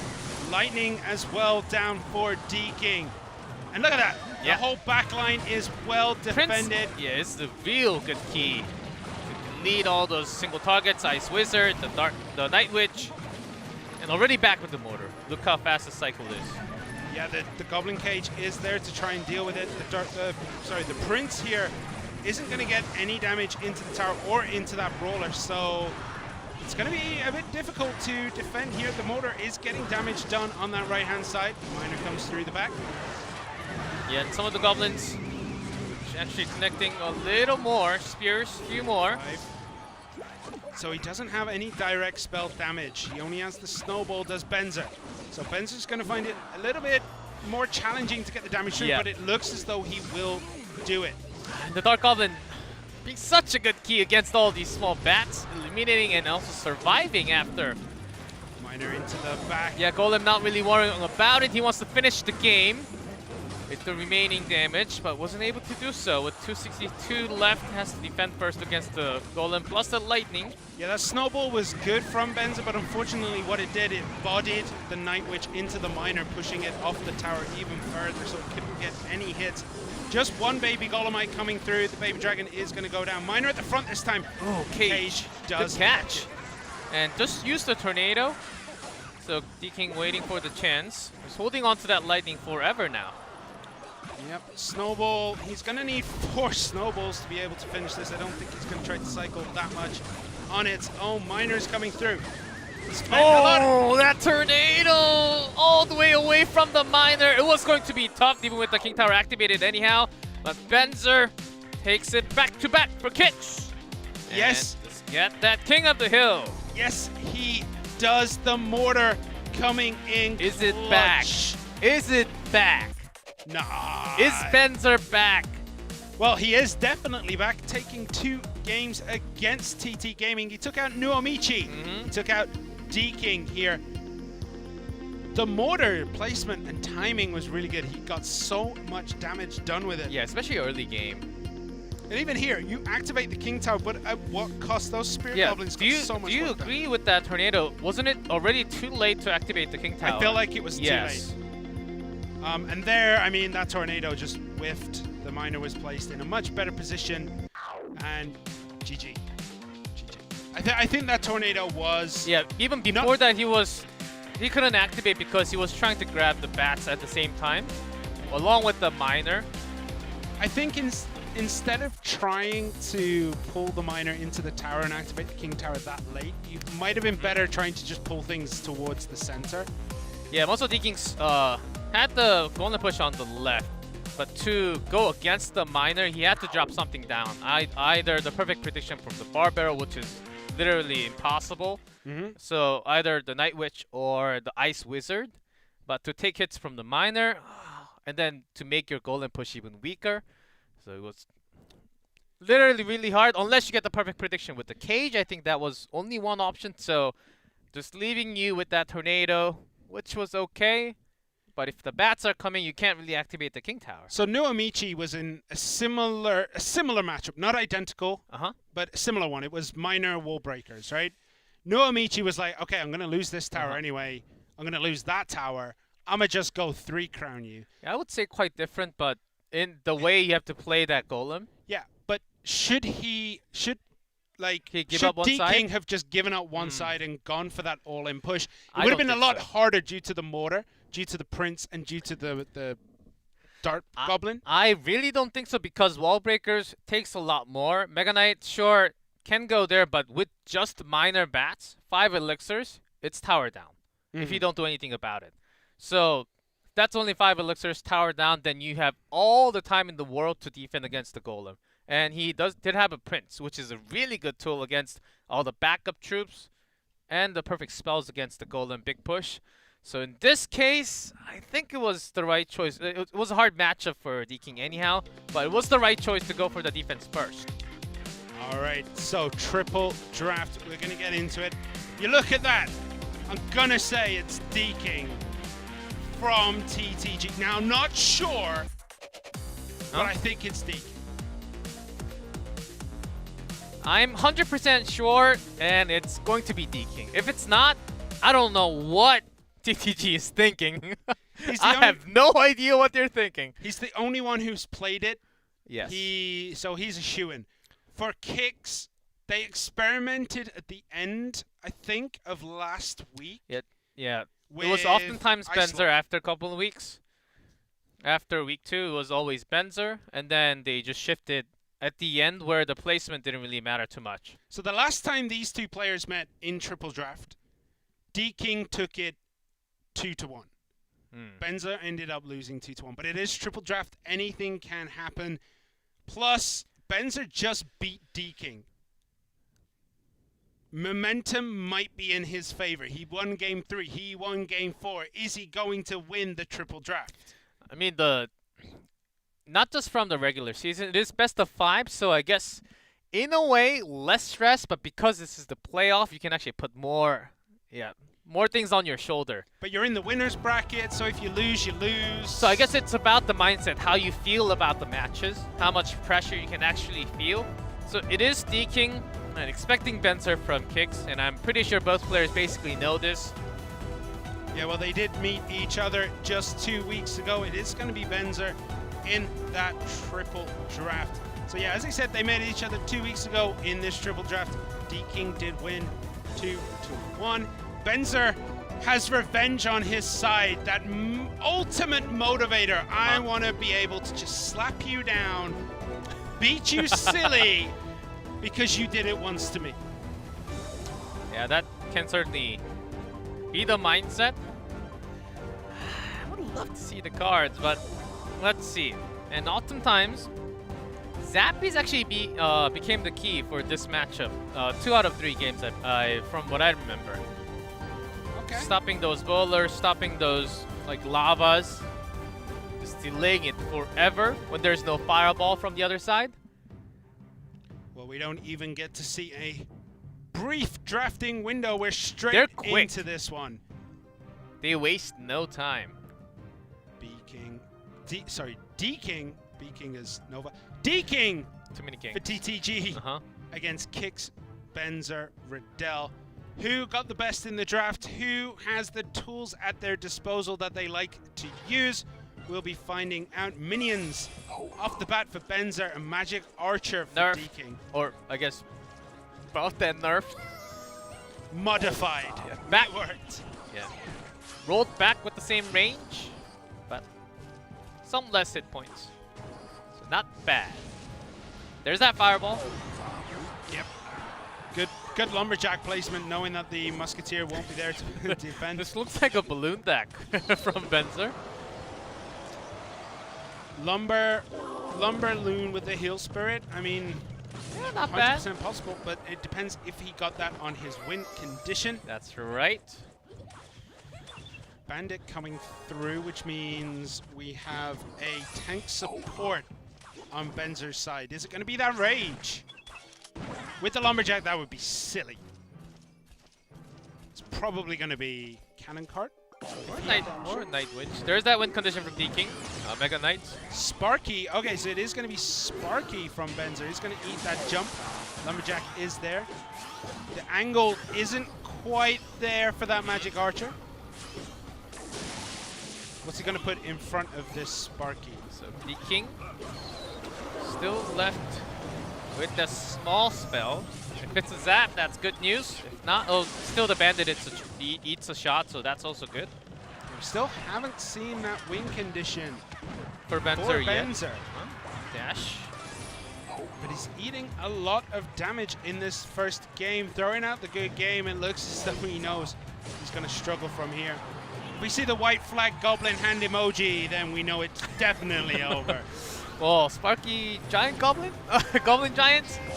RG, it's the other type of giant, dragging everything to the left, doing nothing but dragging. Yeah, it doesn't get any damage. Sparky gets one shot, big shot. There's the heal spirit. If only Sparky can shoot up. Yeah, I know, just leans back on its back wheels. Lightning, and that's going to open a window here. The bandit is going to charge though. Yeah. Shuts that down. D-King just has way too many ways to answer Benzer's pushes. So I don't think Benzer is going to be able to do it, but we've seen crazier things when it comes down to Sparkies, when it comes down to Royal Giants. So Can happen, but putting Royal Giant straight down the bridge can be dangerous because of that Magic Archer. And D-King's got that mini P.E.K.K.A. that heal spirit just to repair the damage done by that fireball on both. Royal Giant. Now this is actually... Royal Giant first so that the Bandit... Okay, with that Mega Knight eats a shot. Lightning comes in. That Sparky's still alive. It's not going to live much longer. Will that minion buy enough time? Oh, just not enough. Looked as though it might have been able to buy enough time, but it couldn't. That was the chance that Benzer needed to get into this one. Bandit coming down the right-hand side. Benzer just leaves it. He knows it's not going to take a tower on its own. Wants to keep that Magic Archer alive for extra damage for through shots. Mega Knight coming down from the jump. Heal Spirit to heal back up those minions. He's learned his lesson from the last time. Is the lightning coming down? Bandit, though, doesn't get the charge. Oh. Is this going to be it? A raged up Sparky. Get it? No. No. Okay. Almost. But it is triple elixir. Uh-huh. D-King can cycle those fireballs. Benzer can put on a ton of pressure. Finally, RG connecting. There's a lightning coming down. And it's defended again, 615. This is now Heals. in Benzer's favor. Okay, Bandit hits a shot, but still raged up. There's the first fireball. Can Benzer do this? There's the Royal Giant this time round. 615 remaining. He needs a couple of hits. But Sparky needs to do something. There's a lightning. One hit log. Benzer's done it. It was looking real rough for Benzer. He was saying good game to his opponent. Until that moment. Seemed like no way of coming back. Benzer had a mountain to climb. We called it halfway through. I said, but with Sparky, anything can happen. What happens? The impossible. Benzer asked for a miracle occurred. I think the big moment was that D-King... No, it was not Royal Giant finally connecting to the tower. That's the big moment for Benzer. Yes, because right before that, the Bandit straight up just took the damage from Sparky. Didn't really get the dash in to eat that Sparky shot. That was I think that was a big miss. Not the placement, but the timing was really tough for D-King there. Yeah, we missed that. I do believe, yeah, that was kind of a big deal in that triple draft there. Like Yeah, the 3 Bandit, elixir right there was actually crucial. yeah, and the Bandit. I did like the heal spirit jumping into the Mega Minion and just repairing the fireball damage. 4 elixir basically was wasted by D-King because a heal spirit jumped on a Mega Minion. Still does some damage to It's a the unit. slither. 91 I believe. Same as Ice Spirit. So doesn't really matter. Doesn't really. It wasn't the damage, it was the heal. Yeah, like, of course. So D-King threw out a fireball. mhm. It hit the Royal Giant, it hit the Sparky. A Mega Minion's coming forward. Benzer drops the heal spirit, it jumps into the Mega Minion and heals both the Royal Giant and the Sparky back up to full. Yeah, some of the Sparky, especially when Benzer was able to load up 2 Sparky, the one in front actually got about more than 7 elixir value, just deleting the Bandit, the Goblins plus the Mega Knight before that too. And then after Benzer said, okay, I just got a real positive trade with this. Well, before that, he had some amazing defense with all the drag, saying, okay, I just have to be on defense mode for all the days to just make Sparky work anyhow. I can just burn my Mega Knight or burn my RG, and I can just burn that amount of elixirs as long as Sparky survives, and that does get the shot, and maybe I can get some opening later. And openings he found. Like, I still can't believe that Benzer won it. I'm pretty sure I made a mistake on my sheet when I scratched out, like, D-King losing game 1. And Goblin Giant Sparky is also a deck that D-King played a lot. Yeah. So he does have a near perfection, and the timing he certainly... Only the Sparky players know. That's what Paper Thin says always. Only the Sparky players know the Sparky timings. If you don't play Sparky, you might miss, and you might miss big. All right, well, That's what he said. I'm not going to argue with him. Yeah, I'm not a Sparky player, guys. Don't hate me. There is the... We've all been there when you're like, okay, the Princess Tower is going to take care of the Sparky. It takes one shot. You're like, no, it's going to take care of it. Don't worry. It takes another, and you're like, that hurts. 1,000 gone. Yeah. It's like, it looks like it's enough. It takes 3 shots. You do 2, and you're like, well, I guess this is my life now. You know, sometimes it grabs all the units around it too, which is even worse. And does happen, but one shot is enough to change the game. Yep, one shot is all it takes from a Sparky. But we're going to get into game 2 of this triple draft between D-King and Benzer. Benzer on set point. D-King has a lot of work to do, but he is the Draft King Master of TTG. That's not what his name stands for, but it should be. Yes, it should be with that D. The will of the D. Let's see if that continues for D-King. I need to calm down. I need to calm down. I'm all right. All right, the final card. All right. It's cannon card. No, please no. Okay. All right, what are we going to see? Benzer throwing out the good luck. D-King not responding at all. Where are the emoji spam? Nothing. D-King letting the team down by not emojiing back. It's all right. Gotta focus on the game first. Hog Rider immediately. Musketeer is No there. building. Oh, does have the cage. Perfect. Yep. Cage play to the... How did you know it was a cannon card, G-Cliff? When you cast this much, you just have to know, guys. Lucky guess, lucky guess. All right, Musketeer finishes off that cannon cart. Is there going to be anything? There is the Barbarians. All right. Okay, bowler.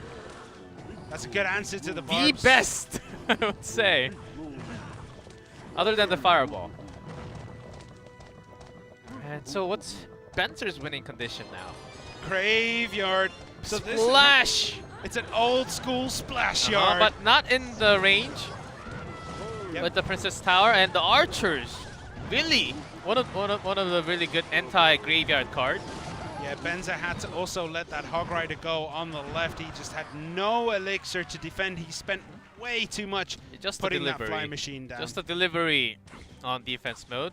It takes some more, but over the period, I think graveyard is also going to get a lot of power. But Hog Rider cannon cart, they do have the speed, and the barbarians. It can get overwhelming, especially with this Executioner. Not really seeing many of the swarm cards that Executioner is known for, but it still does eat like graveyards alive. So let's see the big spell from both. They're both fighting the big spell for now. So key would be Poison Fireball. There's the Hog Rider. Valkyrie in front to tank. Delivery is down. Fireball He from does have a DK. fireball. And we say it time and time again, never ever draft Fly Machine when your opponent has a fireball. Yeah, unless it comes out before. There is the cannon card to distract the Musketeer. The bowler is not going to be in time, so Benzer needs something else. Advantage definitely in D-King's favor right now. But with Graveyard, much like Sparky, all it takes is a little bit of luck. So, yeah, Benzer holding it for a long time. It's got to be one of the bigger spell, I feel. Maybe Rocket. like a lightning or even an EQ. No, it's probably Rocket, judging on how long it's been. But this bowler is going to get to the tower. Nope. Yeah, Okay. if it was anything like a poison or even a freeze, I think Benzer would have used it already, especially against the archers to keep those graveyards alive. We'll find out if it's freeze. Oh, Poison it is poison. I would have expected poison to come down much, much sooner, but probably scared of this, what is happening down that left-hand side. Good fireball time. Cannon, is it going to get in range? It's hard to tell, but the Royal Recruit from that delivery will finish that up. 1624 on D-King's tower. He's not taking that much damage with Graveyard with that bowler. It might just take one good Graveyard. One window of opportunity is all Benzer will need. Flying Machine on the left, just in case of a Hog Rider. You're just going to sort of let that go. Take some damage. Fireball was just used. Now back in hand. Hog Rider delivery, shut it down. This is a lot coming across the bridge, but with the Executioner. It does have arrows. Yeah, with the execution and with the arrows, it's all shut down. Archers closing down that graveyard far too efficiently. Deking has a massive advantage going into the last 30 seconds Yeah, here. Benzer even uses the delivery, says, okay, I can't take too much more on the left, but also has to worry about the right. For Deking, Archer is good enough against 5 Elixir Graveyard when the poison doesn't come down. Because of that hog push pressure, he doesn't have enough elixirs to actually put that poison down in time. Yeah, he's just going to have to go for it at 15 some seconds. point. Ah, that hits the tower too with the flying machine, so this graveyard better connect 1,000 or more. There's the poison, but well played coming out. It Yeah. doesn't look as though Benzer Valkyrie's is there. And that is it. Time over. Countdown begins. Who will win? Well, it's obvious. Deking takes game 2. Game 2, 1-1 tied. It's this draft phase. Could be a repeat of last week, which went 2-1 to Deking. This could be 2-1 to Deking again. I love the elixir pressure from Deking, keeping it all onto the left so that the poison and the remaining troops can't really connect with the graveyard, and also always blocking before the bridge. Either it was the cannon cart or the Valkyrie. The bowler or the Dark Prince couldn't really pair up perfectly with the graveyard. Should Benzer have waited to see if that bowler could get across the bridge before pulling that first graveyard trigger? I think he was wasting elixir at the moment, and he might have been cycling to get that delivery for the attack coming onto left with the Hog Rider from Deking. But if he didn't spend that 5 elixir on that graveyard that did nothing, he would have had something on the other side to help defend the Hog Rider. But if you don't have the cycle quickly enough, you just don't have the delivery. Maybe it's the next card. I think it was literally coming back as the next card for Benzer. Could have put down something else though. I think yeah. he might have overreached ever so slightly. It's a good thing. My bowler's crossing the bridge. I'm going to drop the graveyard, but it stopped just too shy. Yeah, when you have the flying machine and the fireball from your opponent, you know fireball is going to get more value oftentimes. Even with the musketeer, it basically brings it down to basically maybe like 2 HP. So Benzer really wanted to use that poison combo to get that archer. He had a lot of opening chances, but if he did, he was going to take at least 1-2 more hits from the Hog Rider, which you don't want on the. If it's on the same side, you're okay because you can get the troop down for the extra graveyard again. But it's on the other side. If Deking didn't have the fireball, then it's a whole different game. Yeah, because the archers would have had to have been used to defend against the flying machines. Yeah, so then and it also wouldn't have been available for the graveyard. He also liked few of only I think 3, maybe 2 the arrow uses because its radius is pretty big, it's wide, and though it doesn't really stun or it does the damage. And if you're catching at least 3 or 4, I think it was every time you used the arrows, I think it was near perfect time. I mean, we say this nearly every triple draft. Arrows is a very underrated card in triple draft mode. It can get so much value, like minion horde. And it's one of the easier spell to use. Its travel time is really quick. You can't really miss too much. Yeah, if you miss arrows, like, I don't know what game you're playing. Like you're trying to play on 2 devices, cross hand, like with your little fingers or something. Even if you, I think You have could to go still hit feet. I arrows. think you have to go feet. If you No. Even with feet, it's hard to miss. With toes, it'll be pretty easy. Maybe the back of your feet, then it can be tough. The back of your head. That's the only way you can miss an arrows. Okay, Deking versus Benzer. We're in to the final game between these two in this triple draft. Benzer took the first game. Yeah. I love these two going against each other in triple draft. It's fascinating every single game. Oh, Deking did not look happy about that choice. That was definitely that E-Barb Rage cannon card. Cannon card's okay. He just played it, man. E-Barb. No, I don't think. E-Barb Bomber. No, it would have been the E-Barb Rage Knight. Which one? That's the worst. Tank support is the only category in Triple Draft that I legitimately Or think is anti-tank, you go cannon hot. still not bad. I get all the or hot furnace. Oh, all 3 nerfed cards. Pump Ray G barbs. That's all I gotta say to here that. we go. Barb. Minion horde. This is what I'm saying. Is there a snowball? Is there an arrows? Arrows would be clutch. Right. No. Valkyrie is there. Still good. Valkyrie's going to take quite a bit of damage before he gets across the bridge, so it will be much easier for Benzer to get a decent elixir trade on that if he so wishes. There's the Hog Rider to pull it even further away. Without taking a damage from the Valkyrie. Good timing. One hit. Firecracker. Deking has somewhat of his own Goblin Spellbait cycle. Yeah. It's kind of scary. Told you, Hut. Hut isn't bad, and especially Barb Hut. Barb Hut's pretty not good. anymore against the Earthquake. Does get that King Tower activation. Took a while though. He had to take I think it took 2 hits. Nearly 2 full ints. Rascals coming down from Benzer. Yeah, Deking does have the log, so doesn't really have to worry about it as much. Dark Goblin is going to clean up the Rascal Boy, unless it is dealt with very harshly. Skeleton Balloon, okay. Does he have anything? Yeah, you don't want to use the big spell, so I think keeping the Valkyrie against the Skeleton Barrel is the right choice. Delivery Lumberjack. Lumberjack Hog. Okay. Yeah, these two. I like both choices from both. Yeah, both decks have their own merits. They're both pretty decent decks. They're. Ooh! Hog Rider drifting through there. Did get the hit. It kind of pulled him to the side ever so slightly, and then he decided, nah, I'm closer to the tower. No, it's not the Goblin Hut with the karaoke party, so he doesn't want to go there. We all know he would sing 3 No Blonde. Anyway. 1161. Executioner.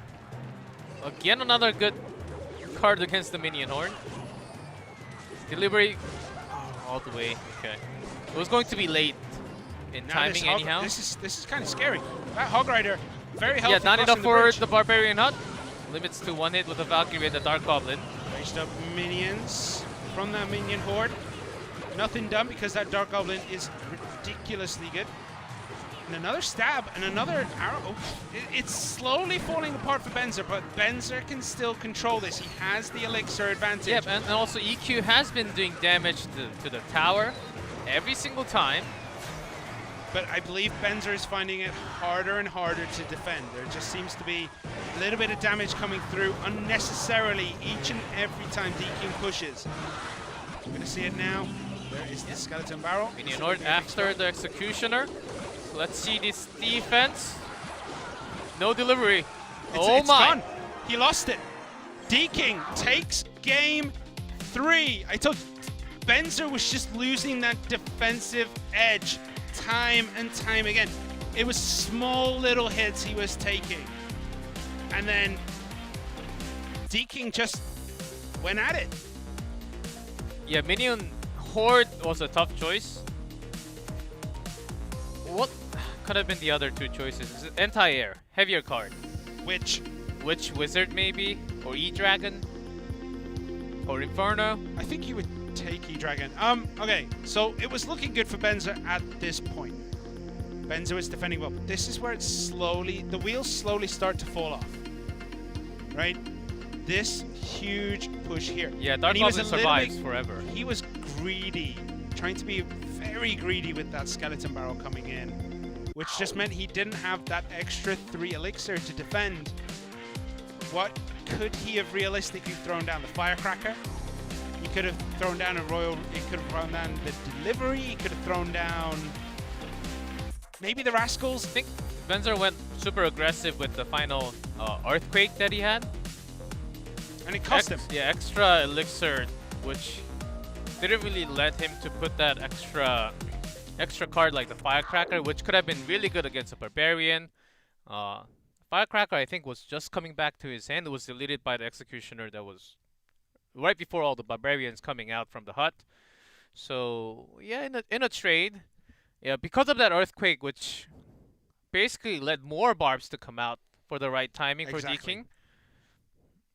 Rushing. Yeah, you do want to get death damage from the Skeleton Barrel, but Dark Goblin actually stopped it even before that. So Dark Goblin really being the key. Dark Goblin and the Executioner, and when you have the Minion Horde. And with the delivery, it's hard. Like we see from triple draft delivery is not really the best choice yet. But in a secure deck in 1v1, it's actually being a really good clutch spell right now. What would you have picked Royal Delivery over? Tornado? I think I would actually pick Tornado though, with the Firecracker, and Hog Rider, Skeleton Barrel. I don't know how to feel about it. I think it's a good choice in the small spell category right now, which is Arrows, Log, Zap, Snowball, Barb Barrel, Log. Tornado, Royal Delivery. Uh-huh. So yeah, I think it's still a good choice in that section. Maybe it wasn't the right choice there, but we're gonna get into 1v1. It's gonna be AUK, Nuomichi, D King, and Xiao K. Look at that. Only one player has done 1v1 properly for TTG. And on the other side, Kicks have Icelaw and Benzer, who have come out in 1v1 sets. So, who else, and in what order? And where do you put AUK for TT Gaming? And how do you want to go for Kicks? Do you just bring Benzer, Icelaw to go up first, or do they go last, or do you just bring in Onion or even Legend? I think, for me personally, I would go Onion, Icelaw. Benzer in just from the history? No, because Benzer hasn't been doing that well in Legend? straight 1v1s. Icelaw? It's real hard. I would probably go Onion, Icelaw. Yes, it's really tough. It is really tough. Stuck Legend, I between think, Legend and yeah. JTV. Legend, I think, has a really good spot there. Benzer, I think, with how he played in in King of the Hill today with Motor, I think he does also have a shot even after the triple draft. I guess after playing this many competitive like pro games, you do get tired just after playing a few games, but you're used to it at this level. It's gonna be Xiao K coming out in set 3. Now this is a choice. Okay. They were definitely Icelaw Ooh. up front. Well. So with Xiao K, I'm feeling AUK for the last player. I mean, disregarding that, it looks as though Kicks were expecting to win both King of the Hill and Triple Draft and wanted to close it out with Icelaw. Because Icelaw is one of their strongest 1v1 players, so it looks like they were going to try and close it out there. And I think it's in a best of 5. It's also a safe call to have your best player in set 3, just in case you're losing the 0-2. This is going to continue for lots of teams. TT Gaming seems to have predicted that they were going to lose King of the Hill, win the Triple Draft, and then they can throw out someone like Xiao K, who's a little bit unblooded. He's a bit unlet in terms of 1v1 sets this season. That's right.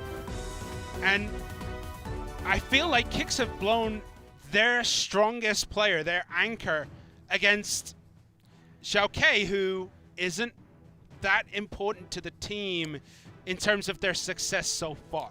Well, Xiao K, they'll have some play with the Balloon Miner. And this is the meta for Balloon so far. Yeah, everyone's screaming that Balloon is pretty much, there is no way to stop it right now. The tornado changes have made Balloon the most OP thing in the world. I don't think it's as strong as people think it is right now, but it's still exactly a how great tool. It is, and it was always. Yeah. And just bumped by half a step, I would say. Not a whole step. Not activating the King Tower, kind of big. But realistically, how many times did we really see Balloon get pulled into the King Tower in competitive play? And if you just see the decks that are common against the Balloon, actually not too bad. Yeah. With lots of quick cycles, lots of building cards to be in front. The Cage, of course, the Brawler just goes in straight with ignoring the Balloon, but still there will be other tools.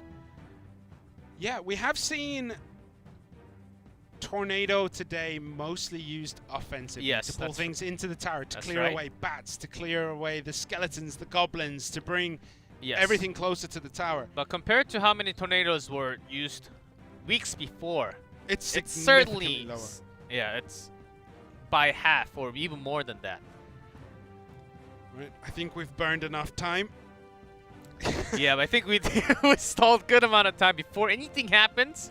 Now, don't forget the reason that they're not playing cards isn't because they're disconnected from the game. It's because they is- have Lumberjack Balloon. It's because they're waiting for double elixir period. Okay, the EOS, and it's a Golem from Xiaoke. So Oh. we've seen Golem quite a lot from the Chinese teams right now. Anyways, Royal Hogs. Could very well be. There is the Night Witch. Yeah, Xiaoke's okay with this wait time. Golem at the back, first play, murder. Okay, Xiaoke with the Night Witch, with the Goblin Cage. Now, the Goblin Cage, I'm not sure how I feel about playing it right there. That's an investment for later. Is there a need for that investment? I don't think there is. This is for Xiaoke. I don't think that Goblin Cage was well advised at that point. But that Baby Dragon, I think he wanted some extra card to just cycle in for the time. but it doesn't feel like it was necessary there. I think that 4 elixir Yeah, and could have this- been used to push more. And this time, with the Graveyard coming in, kicking straight. That Mega Knight is tanking great. Oh, the skeletons! They It's- are way too much attached to it. It's become overbearing. 3/6/4 remaining. And I don't think Xiaoke is going to be able to get down another Golem before the poisons can finish this. But this is actually scary right now. That Baby Dragon connects. The Ice Wizard is distracted. Okay, 9/4/8. Mega Knight is there. Will the Graveyard come down? Is there even a need for the Graveyard? Yeah, just 2 poison. Graveyard comes down. Here's a few hits, and that's all it's going to Yeah, take. that's The with the poison. there. That's it. Ice Law taking game 1 against Xiaoke. So your call with the cage, if that was near, if that brawler actually survived for the graveyard and the poison to eliminate some damage from the skeletons, Yeah, I think yeah. that 4 elixir would have been, if you're going to go for that one big push, stick everything in the push. Don't leave 4 elixir sitting in the middle of your side of the field. That's how I feel about it anyway, but not that it mattered not that it really mattered. The Goblin Cage was played down again in the center. It was too late. The Mega Knight was there to distract the Queen Tower. Princess Tower. Poison was there to finish it, and rinse and repeat twice, and Ice Law wins the game. Yeah, big moment for Ice Law to wait that. And until the Night Witch, I thought it was the Royal Giant taking down, and the poison, there's something weird with it. And straight up Graveyard along. Okay, and the Xiaoke with that cage timing, which was a little bit weird. And also the Mega Knight was a pretty good tool, and with the Ewis, stalling time against the Golem. I wouldn't say, okay, maybe weird is a bad choice of words. He was running triple spell, which means the other cards in his hand were probably Lightning, Tornado, Barbarrel. So he would have had to play the cage. Yeah, and then the Tornado came after. Yeah, but it might have been in his hand anyway. But I still think it's a little bit running a triple spell with a Golem like that and waiting for double elixir to try and get things going. I feel, especially with the Goblin Cage. Was he full elixir at the time? When he put that in the cage? No, because he would have played Golem, Night Witch. Yeah. And then He played a lot right before. It was about 5-6 seconds, so he would have gained like 2 or 3 elixir. He wasn't at full. He was about 7, off the top of my head. If I'm wrong, I'm wrong. I don't have the replay in front Maybe of he me was right expecting Royal Hogs.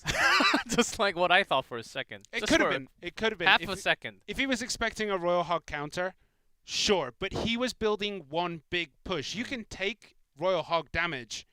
And the Brawler would do some work, at least. No, but what I mean is like that 4 elixir was invested into that cage Uh-huh. in the center.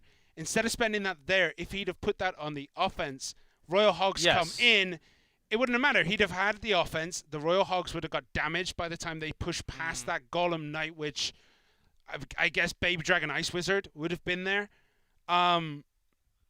Since those were his 4 offensive options, it would have been damaged anyway. You would have been able to clean it up. maybe the Goblin Cage wasn't the best use of Elixir. Maybe it wasn't even the right choice of card right there. Well, the cage does fit in with lots of... It does. With that combination, but just what he had to face against was just made it hard with the timing. And with that tornado, not really doing too much work at that time. I think he was trying to pull something when it was already near the finish line there. So, weird set of decisions by Xiao K, that golem, I would say. So what else X. he could have used lightning. He could have used an offensive lightning. There was a moment, it really depended on... Yeah, but he must have had it by the time when the golem was pushing, because he was already using 5 cards. So he could have used that instead of the Goblin Cage. Anyway, doesn't matter. Game 1 is done. Xiao K loses to Ice Law. Yeah, that big weight. Game 2 is going to be coming relatively soon. We believe there might be a Wi-Fi issue on Ice Law's end. No, it's ready. I've had the music in my ear by the time I was answering your question. Here we go. Game 2. Graveyard actually having a big success today. It's having a good showing so yeah, but far. with a lot of different pairings to it. The old, with the cage, just the regular knight. Yeah. Similar and the new with the Mega Knight. Yeah. They just replaced a lot of the Bomb Tower Goblin Hut into the cage. Yeah, it's a varied deck. It's a deck that's been around since the dawn of time. It has its up power surges. It has its down power surges. But Ice Wizard coming out for Xiao K. Is this going to be the same deck? Is it going to be the same matchup? Wait until we get that answer.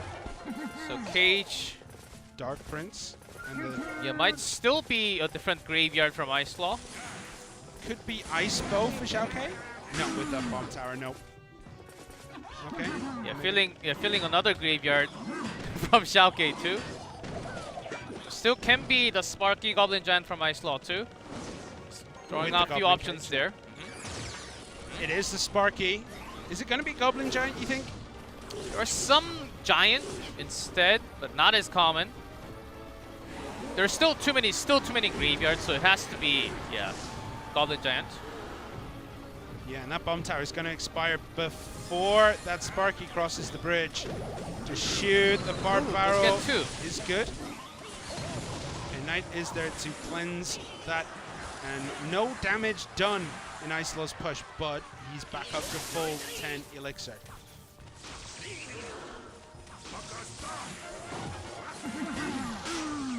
Just a classic version, I would say, of Graveyard of what we had before. Yeah, Ice Wizard, Baby Dragon, Knight. Yeah, Graveyard Tornado. Could he have swapped the Tornado for something else? There were, from the Chinese side, there were some RG decks even with this combination. And there has been some RG, so I'm just holding my final answer. This isn't a quiz show, G-Clef. Okay! Bomb Tower again down on the defensive end. Ice Wizard just trying to slow things down, but Sparky has a lot to say to the next thing that stands in her way. Lightning comes down, that cleans all that up, and the graveyard, the defensive graveyard here from Xiao K. Not a bad choice against the Sparky, but the Goblin Sparky Giant survives. Too long. Now, Xiao K out of elixirs. Sparky still out there. Tornado. Just get the tower shot. It was locked before the pull. It wasn't enough. 2-3-2. The lightning comes down. Ice Law. Game 2 going his way. He made Xiao K look far too easy. That's Sparky. Hero unit right there. It survives the defensive graveyard. It's not very often you see that in any level of competitive Clash. In any level of Clash. Just getting work done. Yeah, I love this timing with her lightning. Getting down the building and the baby dragon together, which actually bought a lot of time. And this defensive graveyard was in favor of Ice Law, actually. Kept everything alive at the bridge. Well, Ice Law invested a lot to protect that Sparky, the E-Wiz, the Look Dark at that Prince. range. And Okay, just not really getting going with that deck at all. Oh. One graveyard, and it wasn't even on his opponent's side of the field. It happens. Of course it happens. He was trying to stop the Sparky, did not finish the Sparky. Yeah. The Sparky finished him. Yeah, even with the Sparky, you know when you know that your opponent has a graveyard, sometimes you just go in, okay, I better save my Goblin Giant because I might be left with out of options sometimes without the Dark Prince, without the Goblin Cage. Because the Spear Goblins will get those skeletons when they're just marching towards the bridge all the way from the back. But Ice Law didn't really take it, okay? I can actually pressure a lot harder because I can get my Sparky from all the way back, and this is going to do a lot more damage before that double elixir time. I like that early aggression when he had the right cards in hand, and I think that really brought him to really have non-stop offensive game here. Yep. Well, we're going into game 4 between these two. Kicks won the King of the Hill. TTG, they won the triple draft. That's 1-1. And then Ice Law slaughtered again and made it 2-1 to Kick. So they have match point. However, I will say Kicks may have burned their strongest player on TTG's weakest possible player in this position. Yeah, in terms of the roster matchup, I think you might be right. So who's left? AUK, Nuamichi, D-King. and yes, that's right. Am I missing anyone? No, there's 4 players. So it's going to be yeah. AUK, D-King, most likely. I don't think Nuamichi will come out here. But for Kicks, JTV, Benzer, Legend, Onion, Benzer. Mm-hmm. So you got to say it's going to be Onion, Benzer, right? That's what I'm feeling. Either Onion, Benzer, Benzer, Onion, or I think Legend also has a spot. Of course, he played a lot, but in not that many wins, to be honest. 0 wins. Yes. Not that many equals Not 0. that many. Like, I have faith. Legend is a great player. He has been unlucky. Yeah, even the thing I'm having is that even with that many losses, he keeps on coming out, which means that in practice, he's got to be like destroying all the players. It's not just that. It's because Kicks is one of those teams that everyone is kind of together, and they want to see him get out of that slump because we know Legend can be absolutely phenomenal at this game. He was pretty good last year in CRL Asia. Mm-hmm. It's pretty damn good. I think it's about the matchup. If AUK comes out now, but it's going to be Onion Benzer, surely. I don't think Legend is going to come out today. Yeah, in the first playoff, it'd be a risk. I think you want to win this. Yeah, but even if you drop here, you get 1 more life. So is this a good time to put him in before the last hope? Anyway, AUK, okay. It was either AUK or D-King. I don't think they'd have risked Nuamichi here. And on Kicks, it's going to be... I think after Showcase, AUK is the right call. Legend. Okay. Legend against AUK. They have not played each other this season. Believe they may have played each other in 2000. When did Nova win Worlds? 2018. So they might have played each other that season, then Legend left China, I believe. So it's hard to say if they played each other before. It's 2020 now. Yes, 2018. Yes. Can't remember everything back in history, but AUK is currently the strongest player from TT Gaming. Legend coming out from Kicks. A choice that I understand, but I'm not very comfortable.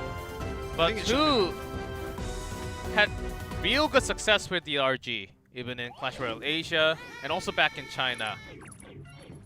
Alright, Zap comes down, so 1 more breaker will connect on that left-hand side. UK does like to go super aggressive with those zaps. Barrel comes in. It's going to get a couple of stabs in here. Minions not the greatest tool to deal with the barrel. And especially when there's a princess in the back of this log bait. Ooh. AUK. That was a risky minor placement. Tested that. Yeah. Well, not really risky, I would say. You basically know what the deck is at this moment, but even not even grabbing those princess. Yeah, just going to grab the tower. Royal Giant, Barrel, Princess, Mega Knight. All right. That's Legend. He's got that Royal Giant, only the minions, so that's going to be a lot of damage on the left bow, but... So here's the thing. All the anti-tank damage went down the right. Zap. All right. Perfect zap. I'm out. I got nothing to say, but all the anti-tank went down the right to stop the Mega Knight. Throws the Royal Giant on the left. All right, cool. Dart, Goblin, and the Barrel. Legend bringing out... I don't even know what this is. Okay, this is all-out attack for both. And a Goblin Cage, because why not? Why not the Goblin Cage in this deck? I'm digging it, but this is crazy. I'm loving this. And AUK also goes in, says, "Okay, Princess. No, I got a lot of bridge units that can bring it down to basically 0 hits." Yeah, like the Musketeer, 2 shots, only gets 1 off. So both players, I mean, Legend has revealed everything he has. AUK is still probably holding on to big spell here. I would assume. No, Mega Knight. Okay, it's his own Mega Knight. It is Mega Knight Wall Breakers. Of course it is. Could have been Valk, I guess. Maybe not. Okay, so Magic Archer. No, could have been Tower. Well, let's see. Goblin's not bad of a timing against the barrel, but it does mess up the timing to go against that Mega Knight just a little. Yeah, Mega Knight against Mega Knight. What's going to come down? There is another Mega Knight. It's raining giant men in black armor. They switch position. Yeah, that's always a funny interaction. Chest bump each other. Yeah, with that Royal Giant now tanking the shots. 12. A few more stabs. 13. That mini Pekka's, it's on the loose. The mini Pekka's going all the way. Is it going to finish that tower as Skarmy comes down? And those minions are going to reconnect onto the tower in a second. One of them connect. And 211 and the wall breaker finishes it. Just in time, and AUK breaks through. Zap leads. I thought he was going to wait for the Skarmy and then use it. But he used it at the perfect time to get a couple more damage, even for the minion to just finish it, and then right after sneaks through with the wall breakers. All right, Mega Knight, Royal Giant, Goblin Barrel. Okay. I'm just making a note because that's cool. Okay, so Mega Knight, and then going for the Royal Giant, opening up that time for that barrel to come in. So he's looking pretty good here. He gets a couple stabs. Royal Giant goes down though. Then he just lets that go. Zap comes down on top of the bats. Skarmy comes down, but it's not enough. Yeah, the miner tanks a whole lot of shots. The minions, they take care of all the skeletons. Well, that's the thing. The miner, because of its placement, the Skarmy decides to, I'm going to go attack that guy. Yep. And then the minions come forward, and there's nothing to take their damage, so they hit the tower. I mean, smart play from AUK. Yeah. Legend, this deck has been played a few times last year. Yeah, with the exception of Goblin Cage. I believe it was usually sometime long time ago Inferno, then Bomb Tower, then some other type of building in there. Yeah, but still against the quicker cycle from AUK. And taking minimum hits and Zap just deleting those Skarmy, I think that was the key when he needed it. To have the wall breakers go in or minions do some more damage. The perfect miner placement. Yeah, good switch. Yeah. Well, what can I say? Yeah, I love the aggression with the miner. You oftentimes, because of Zap, you don't really have an extra tool to actually get the princess down, but he was willing to just take it down to the roll. Okay, bring it down towards the bridge as long as it doesn't directly attack onto my princess tower. I have musketeers, few goblins, few other ways to take care.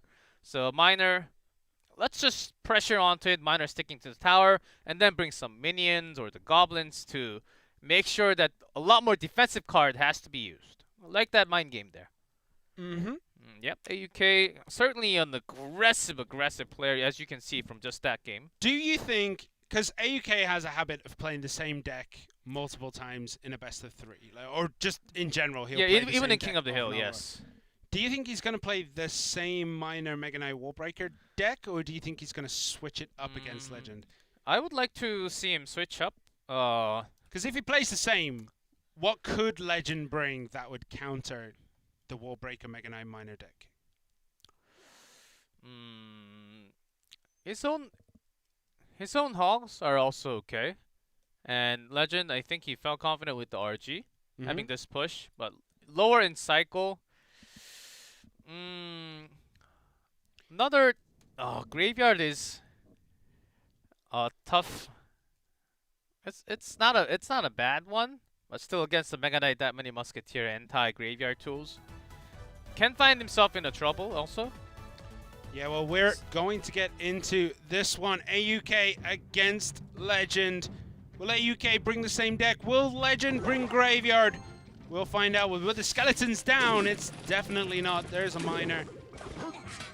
And a Bandit from Kicks Legend. Okay, with the log. And the bats. Okay, Bandit is going to go down. So it is Miner Wallbreakers. With the Magic Archer. Archer, Miner, Wallbreakers himself for AUK? Yeah, Wallbreaker with the Magic Archer. It's also a good tool for AUK with the skeletons. Yeah, pretty cheap in cycle. Maybe we're going for 2.9 here. Okay, well, Musketeer is going to slowly make her way across the bridge. Skeleton's going to distract so the tower doesn't take damage. Bats played as well, and there are the Wallbreakers from AUK. From Legend, it does feel a lot more towards a Mega Knight with the Bandit. That's a good play there. The skeletons, though, are going to protect that Magic Archer, but that one bat, that hero bat there, got quite a few hits. Everything was just focused on the Miner, and that one bat was just like, hey, all right, I got this. Don't worry, guys. Bandit charge. Anything for these Wallbreakers? The bats just about doing it. Yeah, pushes the bottom dash away after taking a hit. Okay, good Wallbreaker connection from Legend down their right-hand side. Doesn't need it. He is focusing on the left, but just in case it comes down to that two-tower situation, you want to try and get a little bit of a couple of hits on that tower just to give yourself the advantage if it does go to that overtime section. Miner on the left. Valkyrie to defend. Yeah, we saw a lot of arrows being put in AUK's deck, but he does have the log to go against the Wallbreaker, which is not too bad. Yep. Bandit unharmed. Mega Knight comes down from Legend. This is kind of big push coming through. Both jump and dash in there. Will the Mega Knight continue its tirade? It does, jumps onto the Valkyrie, but that is going to be it. Oh, good log to push it away to keep that Magic Archer alive.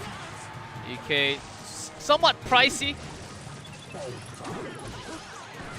Well, Legend's losing a little bit of elixir here with the trades that he's getting. Wallbreakers coming in on that right. AUK decides to let it go. One remaining bat did try its best. And look at that, another hero bat coming in, one hit there. Yeah, Magic Archer. It's really hard to get those bats locked down from Legend's side, especially when that Mega Knight is ready on top. Gonna take a hit here is Legend from one Wallbreaker. You still have some room to take that hit. Yep, Miner comes in. That's gonna distract the Magic Archer, which means the bats and the Bandit might be able to get to that. Wallbreaker's played the right position. Ewiz has to come down. Bandit goes all the way back to his own base. Perfectly fine. Miner Wallbreakers again. Legend reloading up. Bomb Tower is going to close that down, but the Miner is getting damage done. That's what Legend needs. Bandit is going to shut down that second Wallbreaker. Yeah, becoming a good key for Legend to actually take that and the dash into the bottom tower. Yeah, and this is the advantage, but if it goes any longer, triple elixir time, you got to say that it's going to go more and more into Legend's favor, especially with that Mega Knight being able to be used a lot more in triple elixir. You had to use the Valkyrie to stop that dash, but the Miner has been doing a lot on the bottom right. Well, we need to see what goes on next. Defensive Miner played to catch the Miner. Early on. Super early Miner. So which is So AUK. Is this going to get overwhelming? No, the Mega Knight is there just to clog up that lane. And even with... Oh, one of the Magic Archers is getting the pierce damage into the tower. Into 230 230 remain. But the miner, the bottom 158 remaining, the wall breaker on the left also doing a whole lot of damage. Now winning condition for both. The miner and the log. 34! The log has been used. One spell away, but it's just out. No spell for AUK at the moment. Log is it going to be in time with the miner wins on the bottom left? Legend does take it back in game 2. I'm out of breath. That ending was as tight as it can get. You see that miner going to the bottom left. You're like, Legend, you're a madman. Why aren't you sending it down to the bottom right? The bottom right has 158 HP. You're a madman. What are you doing? You're throwing it away. Trying and he still gets it. Trying to take the mind games. I almost split my eyes because of that last tick. Okay, the E-Wiz comes down there. Beautiful play. The Magic Archer doesn't get any incremental damage. I think that highlight was trying to point that it was that the miner placement was along with the bats, which made it easier for that E-Wiz defense. Yeah, which is not a bad play. I think AUK was trying to get 1, 2, 3. Oh, 3. Yeah, it got a lot of work done, and the miner, he knows, like AUK knows, he's gonna go down there. We need a slow-mo from here. Oh, I didn't see those wall breakers go in. I was so focused on the defense. I mentioned in the middle. So 34 went down. So the Valkyrie went to the right for AUK. Thinking that the miner would come to the right side, but Legend. Beautiful. Incredible. Crazy. He's a madman. At that moment to throw that miner to the higher HP tower. And also just defending with your absolute life. In that sense part. I mean, that Magic Archer got so many hits. 3 hits is huge from a Magic Archer. Especially when you're coming down to tiebreaker situation. When you're coming down to next tower wins. When like every little bit of damage is pushing you closer and closer to just being logged out. Yeah, and he does it. Before those Magic Archers, I think he was about close to 600 HP away. Clutch moment. The reason why you use Magic Archers is because it's no, I'm not even gonna go there. Great defense. Yeah, great for both. offense. I love the play from both. It's Legend making the decision to basically go, all right, well, a pro play. I'm gonna get zap logged and I'm gonna die. Yes. I may as well just see what I can do. Throwing the miner down on the other side. Like, AUK must have been like, okay, I'm gonna play a little bit in the future. I know where he's gonna go for the lower Valkyrie tower. wall breakers. Okay, I'm gonna defend. I'm gonna get it. I'm just gonna throw this here. I'm gonna catch the miner. I'm gonna win the game. Yeah, Log is rolling through the tower. He didn't even wait to see. All he saw was like 3 pixels of that miner movement and was like, okay, it's gonna go here. And then it goes down the other side. He's definitely like, oh, well, okay, it happened. Pro play, man. That's what we make of it. It's a game of milliseconds, right? If he didn't put down that Valkyrie and it went that side, we'd have been talking about, why didn't he defend with the Valkyrie? The Valkyrie was there. If it went down at the same time, even better. Because Legend had a secondary winning option there. Okay. Down to 180. Last game between these two. It is match point kicks. AUK is going to try to make that not happen. Can Legend do this? He finally has a W. Is it? Do you just go with the wall breakers again? No, crazy. Yeah, or going back to the graveyard, which you do feel comfortable. Just cycling through with the spell. There's the miner. Could be wall breakers, dart print. Yeah, still balloon, another option which we expected to see more but less. A little higher of a percentage now with the ice golem. Okay. Musketeer. What is this G-Clef? With the skeleton? Could it be the balloon? Could it be Hog? With the Mega Minion? Maybe just the graveyard on his own. Could be Giant Sparky. Giant Goblin Here Sparky. comes balloon. From all the way left. Gob Cage is there to try and defend. Skeletons trying to do what they can. On that left-hand side, the balloon snowballed out of the way. Musketeer will be able to clean that up before it gets a drop. And now, a Brawler and a Musketeer coming towards your tower is kind of a rough deal. Yeah, to have archers. Connects to the tower. The Musketeer gets 2 shots. Ouch. Not bad, though. To have the balloon. Minor Loon cycle. Dark Prince is going to be able to slow things down. Got to save those Goblin cages, though. Does Legend. He needs them to try and help defend the balloons. Oh, What's he going to have to pull it next? Oh, nice with that snowball. Good snow, so the bats do connect some extra shot along with that miner. So even without the balloon, he's just trying to get the minor bat combination work. Takes 2 hits Which from the is Barbarian, really successful right now. Is Legend tilting? Is he out of No, options? double elixir time. He's been waiting. He's got a lot to do. Yeah, poison graveyard, which is okay, but archers. Yeah, he's got to catch those. The balloon all the way from the left, napping right at the bridge. Trying to play to the back. Bats. No defense so far. He's leaking elixir. Legend. Okay, balloon is going to go in. All right. No other way to defend against the balloon. Just thought, okay, this is straight up just game. And AUK just gonna secure the final game like that. Brings it down to 2-2 now. Yeah, well, AUK takes game 3, closes it out. Well. TTG, AUK takes it 2-1 here. And we're going to go into set 5. Yep, both matches. It is the playoff, man. We gotta go to set 5. That's what best of 5 is for. Now let's think. Because the remaining player, Neo Meteor D King or TTG. Yeah, let's talk after the highlight.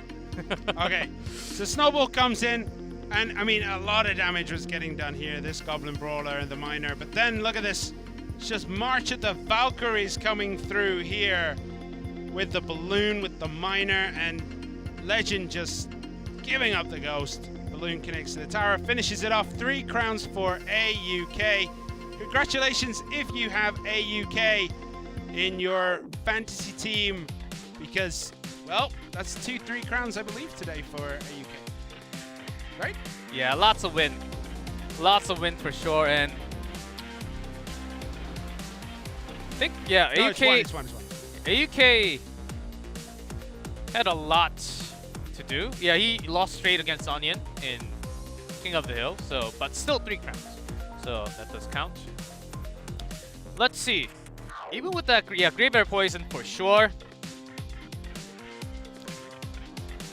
Yeah. I think there was a chance after the double elixir period, but right now production is actually checking if there was any kind of issue from Legend's side. But yeah, game's already over. Yep. Well, And from the rulebook, if I remember any kind of lag or DC after the game is played, we actually do just go straight in with the result. Yep. Yeah, that does count. That's what I remember from the rulebook That's after what I reading it remember 4 too. times. And I still can't remember perfectly. It's a long set of rules, okay? What is it, like 35 pages? It's long. It's Very, very long. definitely something. Yeah. Okay, so the last game. Mhm. We're saying D King for TT Gaming. There is no way they would put Noamichi as the final player, right? Who would you bring? I at don't think Kicks? so. Yeah. Icelaw's That's- been burned. So JTB, Benzer, Onion. Onion. I think Onion is still. I think Onion is still on the rise. He's already up there for kicks. Mm-hmm. Yeah, 1v1. But was he ever put to that type of situation in like a big stage playoff? Final member for King of the Hill. Onion's been there. Okay. He's been there a few times. I mean, when D King and Onion played each other in the King of the Hill, D King won. But best of 3, you want to probably say that Onion would do better against D-King. JTV hasn't really played much this season. Maybe Kicks are holding him back for shock factor. Maybe this is where he's going to come out. JTV is a great player. He makes some great quality videos. Golems. Yes. I remember JTV's Golem plays. Could put if you put Benzer out though, like even after playing triple draft, yes, you always can. Well, every single player we have in this league, every single team, every single member, they're well known for their 1v1 play. I mean, that's the reason why they're picked up on the team. They got to be solid on 1v1. That's like the basic. That's like the beginning. You have to excel on that. And then even if you are practicing a lot of triple draft, I think there's also potential of coming out on 1v1. But I'm leaning towards Onion. That's my guess. I think Onion would probably be the best bet. I mean, he obviously prepared for AUK today. If you can beat AUK, you can probably beat D-King. So the same decks might work, the same styles might work. I think Onion would be a good shot. But I think Benzer is still a great player. Don't get me wrong. Benzer is a fantastic player. Mortars, we saw earlier. Really good with him. He had two wins. He got 2 wins, yeah. Lumberloon. Mortar. He's got to play that Golem deck that we keep seeing with the Goblin Cage. Goblin Giant Sparky. Nah. Motorcycle. Spellbait with the Goblin Barrel. I want to see Benzer Riddell Wall Breakers. play Golem Night Witch. So far, yeah, Golem Night Witch. He's got to play him. Are you still on Golem Night Witch? Come on, man. One of the YouTube comment is going to say, Simon, stop. Golem Night Witch is dope. Yeah, it's still pretty good. I mean, it's never bad. That combination, can never change. Yep. Well, I think we just had some extra time to just confirm what was happening exactly from Legend's side, because there has been no defensive move at the end. Towards the end of the final game, I think the production is just making sure everything's okay. Well, we'll find out when you guys do. No, we'll find out first and then we'll tell you guys. So yeah, we've seen so much Goblin Cage today from the Chinese teams. We've seen Goblin Cage. Not Goblin Cage. Golem Cage. I was about to say, that's obvious. Goblin Giant Cage has been used 4 times today, I believe. I can't count, but I think it's 4. So it's coming out. It is getting more popular. I think it's a really fun deck to watch. But then I'm a Golem player and I only have 3 brain cells, so... Oh, you went up by 1. I thought you had 2. Yeah. Oh, that's game. Benzer is the final player for Kicks. And we have D-King from TTG, the final set between the two teams. And Wall Breakers to start. Okay, and so it is. It's Wall Breaker mirror matchup. Okay, 1 connecting there for Benzer. You're likely to see that Mega Knight from D-King. Now minor minions. Zap there is enough to just delay those minions enough to target the P.E.K.K.A, the mini P.E.K.K.A. And skeletons are gonna get hit. P.E.K.K.A does get 1 hit down that right-hand side. So D-King deciding to let it go. Not worth the elixir to try and defend that. Bandit has to walk all the way around. So Miner, good, well positioned. Yeah, both know there's no tornado here. As you seriously do need to have the mega push. Okay, well, Minor Wall Breakers versus Minor Wall Breakers. Choosing a little bit of different seasonings on the side of the main salad, the main steak. Yeah, Bandit for goblins. Yeah, and or the mini P.E.K.K.A for Bandit. D-King has gone French fries. Benzer has gone roast potatoes with his steak here. Okay, Wall Breakers coming through. Boom. D-King deciding to separate them. Benzer deciding to just stick them both in the same lane. Now that he sees the Mega Knight, do you think that's going to change? You want to say yes? Oh, I think right? Benzer, yeah, he also had the Mega Knight. So, yeah, with the mini P.E.K.K.A zap, you are expecting a Mega Knight. So those minions got enough time both with that miner, and now Benza has to defend that. He does with a wall break. DKing actually is very happy with that exchange. Getting the miner, not full hit, but a lot of hits to the tower. Yeah, DKing must be walking on cloud 9 right now because he is in charge of this one. He has the cycle down. He has the upper hand. He has the most damage done to towers. So it's getting done for him. DKing slowly making this dream work. Yeah, man. This is the big difference. While the Zap can actually get those bats immediately, minions are going to survive, which lets DKing to actually do a lot more damage. See, minions still surviving. Okay, what are we gonna see here? The push comes in. And that will actually be the key, as DKing will also use the bandit not only against the goblins, against the miner and the musketeers together. Wallbreakers coming in down that right-hand side. Can Benzer allow that through? No. Has to use the Mega Knight to defend, and he is taking too much damage. Zap comes in on those minions. That's going to soften them up a little bit for the Musketeer to finish up with the Princess Tower. Bandit is down. Mega Knight versus Mega Knight is always kind of fun to watch. Just wail on each other. Miner coming in down the back, though. The main thing is the mini P.E.K.K.A. chucking down that Mega Knight, and a good drag with that remaining wall breaker. Nice drag from DKing. Yep, and the Musketeers taking out the aerial assault of each other. Mega Knight comes down again. Bandit captured by the goblins. Mega Knight. Oh, the miner sneaks through in the back. Yeah, with the goblin. With the wall breakers, and Benzer now. He decided to take the wheel from DKing here. One wall breaker will connect for him though. 8:01 remain. Will Benzer be able to defend what is coming down on that left-hand side? The miner is there. Okay, the push from on the right is actually huge with the wall breakers and the bandit together. That's game. Well. DKing takes game 1 here. Woo! Wow. The wall breaker cycles, guys, if you blink, you miss. Pretty much. Okay. DKing takes it. Bandit. Okay, here's the thing. With the Bandit over mini P.E.K.K.A, minions over bats. That was the main difference between the two players' decks. Yeah, which is one more, one less. But how DKing was using his minions along with the bandit, it combined a little better.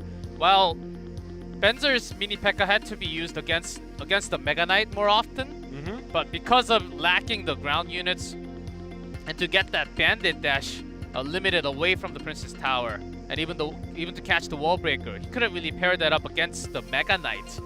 So the main target for the mini P.E.K.K.A didn't connect too much. So it was looking pretty good until here. And then the musketeer placement, even I think that was just placed to delay, to take more damage, and Benzer knew that there was too big of a push to defend anyhow. Yep. Gosh, I love these wall breaker games. It's hard. It's hard even for the players. It's an exhausting matchup to play. When you're both playing wall breaker miner, with minor differences like this, like the bats. So the main difference, if you just look at it, would be goblins, mini P.E.K.K.A bats. Right? Yes. Or bar barrel bandit, and then the minions. Which side would you prefer to choose? Because this is very much a preference. I do like the left, because I personally do like the bandit play. Do like to have that real big connect, and sometimes if the opponent has spear goblins, I can just use a zap, and it's pretty easy to gain another dash from the bandit. So those kind of plays can actually be a key. Having 320 damage straight into the tower, yes. I think the main thing is, if you know your opponent is going to be playing a deck running Zap, you would obviously choose DKing's deck with the minions, right? But was Benza caught short thinking it's going to be something else? That's why he runs the bats and the mini P.E.K.K.A. over, let's say, the minions and the bandit. Oh, minor bats, it's always a really good, even with the wall breaker, it's also always a good combo. But I mean, if you know your opponent is going to be running Zap, you don't want your bats to be... Yeah, that's the key. Like, that's what the main difference is between these two decks in this, and that's why D-King, I think, prevailed, is because even when the Zap comes in, the minions still get a couple more hits. They still deal that little bit of extra defensive damage. And usually it wasn't just a couple. It was a whole lot of hits. Even burning down that Mega Knight by half HP just from those minions. So there were lots of really clutch moments when the Mega Knight from his zone was tanking the entire shot from the Mega Knight and the Princess Tower down. Minions with low amount of HP just spraying down from the air. So if you know your opponent is running that deck, minion all the time. Carry minions. If you don't know, carry bats. I think that's basically how it goes. And I think it's also, you mentioned personal preference. Sometimes you do like minions or bats, depending on your spells. Yes, you do make the switch, just like skeletons and goblins. Well, we're going to get into this one. Kicks, Benzer, Riddell has it all to do. Can he be the savior of Kicks in this winner's bracket match? Or will D-King close it out for TT Gaming? We'll find out very shortly. Yeah. And Sparky. Well, no need to guess what his deck is. Benzer is clearly running the Night Witch. No, it's not anymore. Damn it. I could have been so clutch. I could have called it off one card. Archer against... Archer, Dark Prince, Cupcage. Another... Let's see if it's another graveyard from Benzer. Locked onto the Archer. Yeah, which means that Dark Prince is going to be very healthy crossing the bridge, unless, of course, that happens and it takes one more hit. Mini P.E.K.K.A. is going to get distracted there by the delivery. The Royal delivery comes in. It's slowly going to make its way across the field. So it is going to be Goblin Giant, Sparky. One would assume. We've seen some weirder stuff today, so I have no idea if it's going to be correct, but I'm going to stick my neck out there. Probably, graveyard for Benzer. Is that what you're saying? Yeah. And for the defense from Benzer, when the double elixir hit, when that big green body comes to his face, delivery is actually not going to be too bad with the Sparky. Well, decides to load up and spend that elixir going down the left. And now the Goblin Giant is going down the opposite side to the Sparky. Graveyard is done. That's game over on that tower. 390 remain. Has he got something to stop this? Oof, just in time. Yep. And that is the power of Royal Delivery when you're playing against someone going Goblin Giant Sparky. D-King has a lot of work to do if he's going to be able to win this one, that's for sure. Yeah, Benzer was ticking down, trying to make the opponent think, okay, he's going to wait for the double elixir timing, but right before that moment, I guess like 11, 12 seconds before that double elixir time, just had the graveyard naked there. So Sparky coming down on that right-hand side. No graveyard this time, doesn't need to play it. Benzer is very conservative with his graveyards, just holding on to it and using it now defensively. He doesn't need to worry about the offense anymore. 390 is definitely in range of where it can be easily defeated. Yeah, with just 2 poisons, and maybe just 1 poison with the graveyard. If you feel like it. You don't have to do anything. Oh, the Brawler gets 1, 2, 3. Almost 4 hits there. Yeah, there's the buff Brawler. 4 seconds, there's that graveyard. He was trying to clean up the skeletons. And that's the poison. Yeah, a few skeleton scratches plus the poison. That's game coming back for Benzer. We go to the final game again. Yep, both games tonight have gone all the way. If you're just tuning in and you don't want us to spoil the first game, WED GM versus Fav, close your ears for like 3 seconds. I wasn't going to actually say anything. I just wanted them to close their ears. Okay, TT Gaming, Kicks, Benzer, D-King. It's 1-1 here. Game 1 went to D-King. Game 1 went to Benzer. This was kind of pivotal. I think here, the Goblin Giant going on the opposite side. Yes, it pushed away the tank for the graveyard. But it took some time. It took too much time. too much time and he took too much damage. I mean, would the better option have been to let the Sparky go and try to just defend with what you had? I don't think D-King totally expected that time. Yeah. To pair up with the Graveyard. But by here it was a formality. The Graveyard comes down comes the poison, and finished the game. Not really too many exciting highlights. That was a very good example of how to play both decks. Maybe not for the Goblin Sparky side, but it was a very good example on how to play this Graveyard deck because he was patient. Benzer knew what he was doing. He was just hesitating. Once you get that one big push, all right, I don't mind using my Graveyard defensively all right. now. Final game for both. Is it time for D-King to bring that 3 Musketeer? Nah, surely not. Surely no 3 Muskies.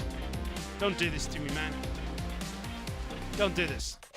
Oh, you're reaching out for Golem all the time. No, I'm not. I'm not reaching out for it. It's actually been kind of there tonight. It's been used quite a bit tonight by Chinese teams. Over there, yes. A few times by Peas, and one more, I think. It's been used all the time. Okay, Benzer, do you think we're going to see the Mortar deck comeback that he used to finish D-King before? I think going back to Wallbreaker is solid. Wallbreaker, Mega Knight. Not that Mortar deck that he beat D-King with before? In this last slot? Which was against the Golem. And for the last game, D-King, my guess, not the best type of scenario for Golem because you already faced Benzer and he does have a quick cycle. Expo? all of a sudden? Yes and no. Right, there's too much like wall breakers, right? But I mean, I say just go in with Lumberjack Balloon. That's not too bad against this type of matchup. It's actually, yeah. Even against the Cage.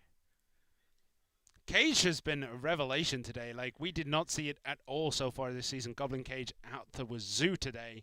No, we knew that Goblin Cage was going to be out. Yeah, but very often. Yeah, but what I mean is, like, before this week. Oh yeah, how often in CRL East did you see it? It's both.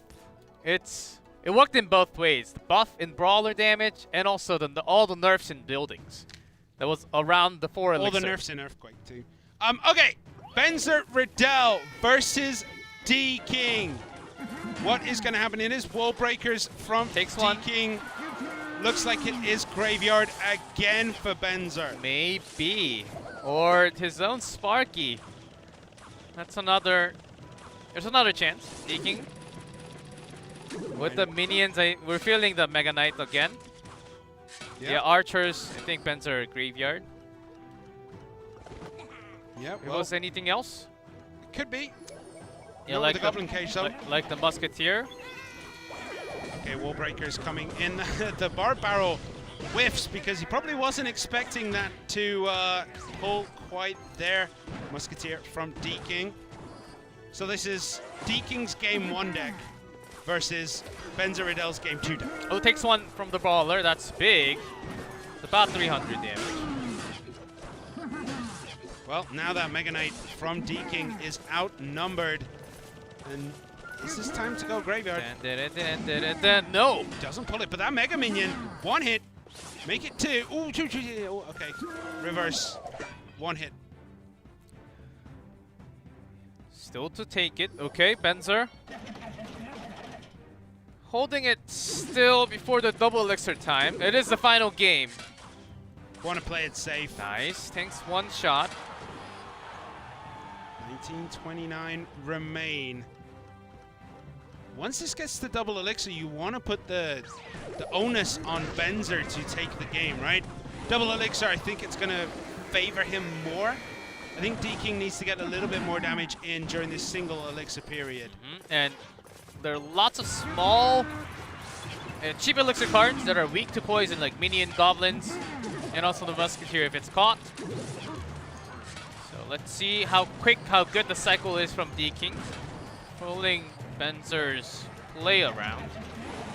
So far, minor placement has been predicted. Yep. There's the poison coming down, just dealing some damage to that Musketeer. There's the barrel. And a Mega Knight played at the back. Is this a go sign for Benzer to go down the left? No. Yeah, nothing tanking on the left. Benzer's back up at 10 elixir. Plays down the Mega Minion. Power comes in. Miner's going to be left down that left hand side. Is the cage going to pull? The cage pulls everything in. Yeah, but one one wall breaker survives. gets out. That's fine. One wall breaker getting out. Yeah, this isn't too bad for Benzer still. Does have one, can have one big push from the graveyard, but Deacon giving him no signs of relief right now, giving him no chance to actually make a big push. Zap comes down. Still no graveyard. Benzer is holding onto this. It's the right decision and the wrong decision at the same time. It's right because he has to defend, but he's going to let those wall breakers go. Oh, that's a big hit. And the bandit down the other side gets let go, so he's got to play this graveyard. Now, surely decides not to. He is holding on for an absolute... Until this moment, he was actually doing some more damage with poison only. He's got to release it at some point, though. He can't hold on to it forever. Wall breakers first? No. The jump goes in before the second wall breaker connects. Is this the time? There we go. It's finally down. Is this going to be the one push that kills all? The graveyard's down. The poison was pretty late. Yeah, he got the late elixir back for that 4. 6-1. It's not enough to give him the advantage at this point. About 120 away from that bottom left and the top right. Yeah, those bandit dashes has been problematic for Benzer. We're getting that shield away now towards the right. Immediate poison, getting those goblins away, but the wall breakers. Don't connect. 6-6-3. Oh, the Musketeer does connect, but that's gone with those skeletons. Graveyard, it's one of those decks. I started looking at the top left. Graveyard, I thought it was done. I thought it was completed. Doesn't matter, Yeah, Benzer makes it work. Yeah, with the poison, the goblins were gone immediately. He had the cage ready against the wall breakers. Miners take some time to bring that tower down. Less damage compared to those skeletons attached to. Yeah, big push. See a different type of wall breakers play in this meta. You wait for that one big push and then you win. That's kicks. He held on to that graveyard So for long. so long. Like, when did he even play the first graveyard? It was past here, right? Yeah, past year when it was after one more poison, yes. So we're already 15 seconds into the game. Like, into overtime. 20 seconds into overtime. That bandit dashing was huge. That was... Yeah, goblins immediately burn from that poison. The dash goes to the Dark Prince. So we were looking at the top where the Musketeer just started to connect to the tower. The graveyard gets it done. Kicks take out TT Gaming and advance on the winners bracket side. TTG do go down to that losers bracket where they will have their second chance at taking the glory of this tournament. But Kicks, a team that many were like, they're all right. They're not going to do that well this season. You know, they're bottom of the... They make it to the next round of the winners table. TTG fall. It's been an insane season. This special season has been absolutely nuts. Yes. More crazy results today. And the winners from today actually had some time. They have a week plus a day. They don't play next Saturday. They play next Sunday. Yeah. So they have a lot of time to actually go back and watch the other teams, plus study the meta for a while, and then come back in the winners bracket. So they have a lot of time and room to actually work a lot of things out in their own team. So the way it works is the winner's advantage gives them a week and a day. Because the losers today, they're in the winners bracket, they get 1 week. And then the teams that play tomorrow in the losers bracket have 6 days. So it gives them a little bit of an advantage for getting higher. It gives them a little bit of advantage for winning. And I cannot wait to see Kicks against WEDGM. That winners match is crazy. May 17th. Mark your calendars. Oh, mark every Saturday and Sunday to watch Clash Royale League East. Oh, full match today. Simon. 3-2-3, 3-2-2-3. Yeah. And we went all the way down to usually the 1v1s or actually all 3 games. We went all the way. Yeah. As you can see here, Bav and TTG, they are in the second round of the losers bracket. They will play the winners of tomorrow's match, which will be Talon and Nova, Ponos and Team Timing. I did that ever so slightly too soon. There we go. Talon and Nova, Ponos and Timing. It's gonna be off the hook.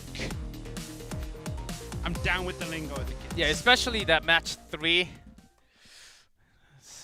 Talon versus I'm Nova. gonna have a good night's sleep today. So I have all the energy to come back tomorrow for that losers, because tomorrow those teams, if they lose, out. Yeah, they have No longer in the season. no 2 lives for those teams. They only get 1 chance, 1 opportunity. Do Mom not miss it. spaghetti. Yes. Do not miss it. It's gonna be very good because best of 5. I'm interested in their roster, what they're going to play. They had 1 extra day into the new meta of May Balance patch. Let's see what it's gonna be like. Yep, so we'll see you all next time, which is tomorrow for the losers bracket side of the finals. We'll see you next time.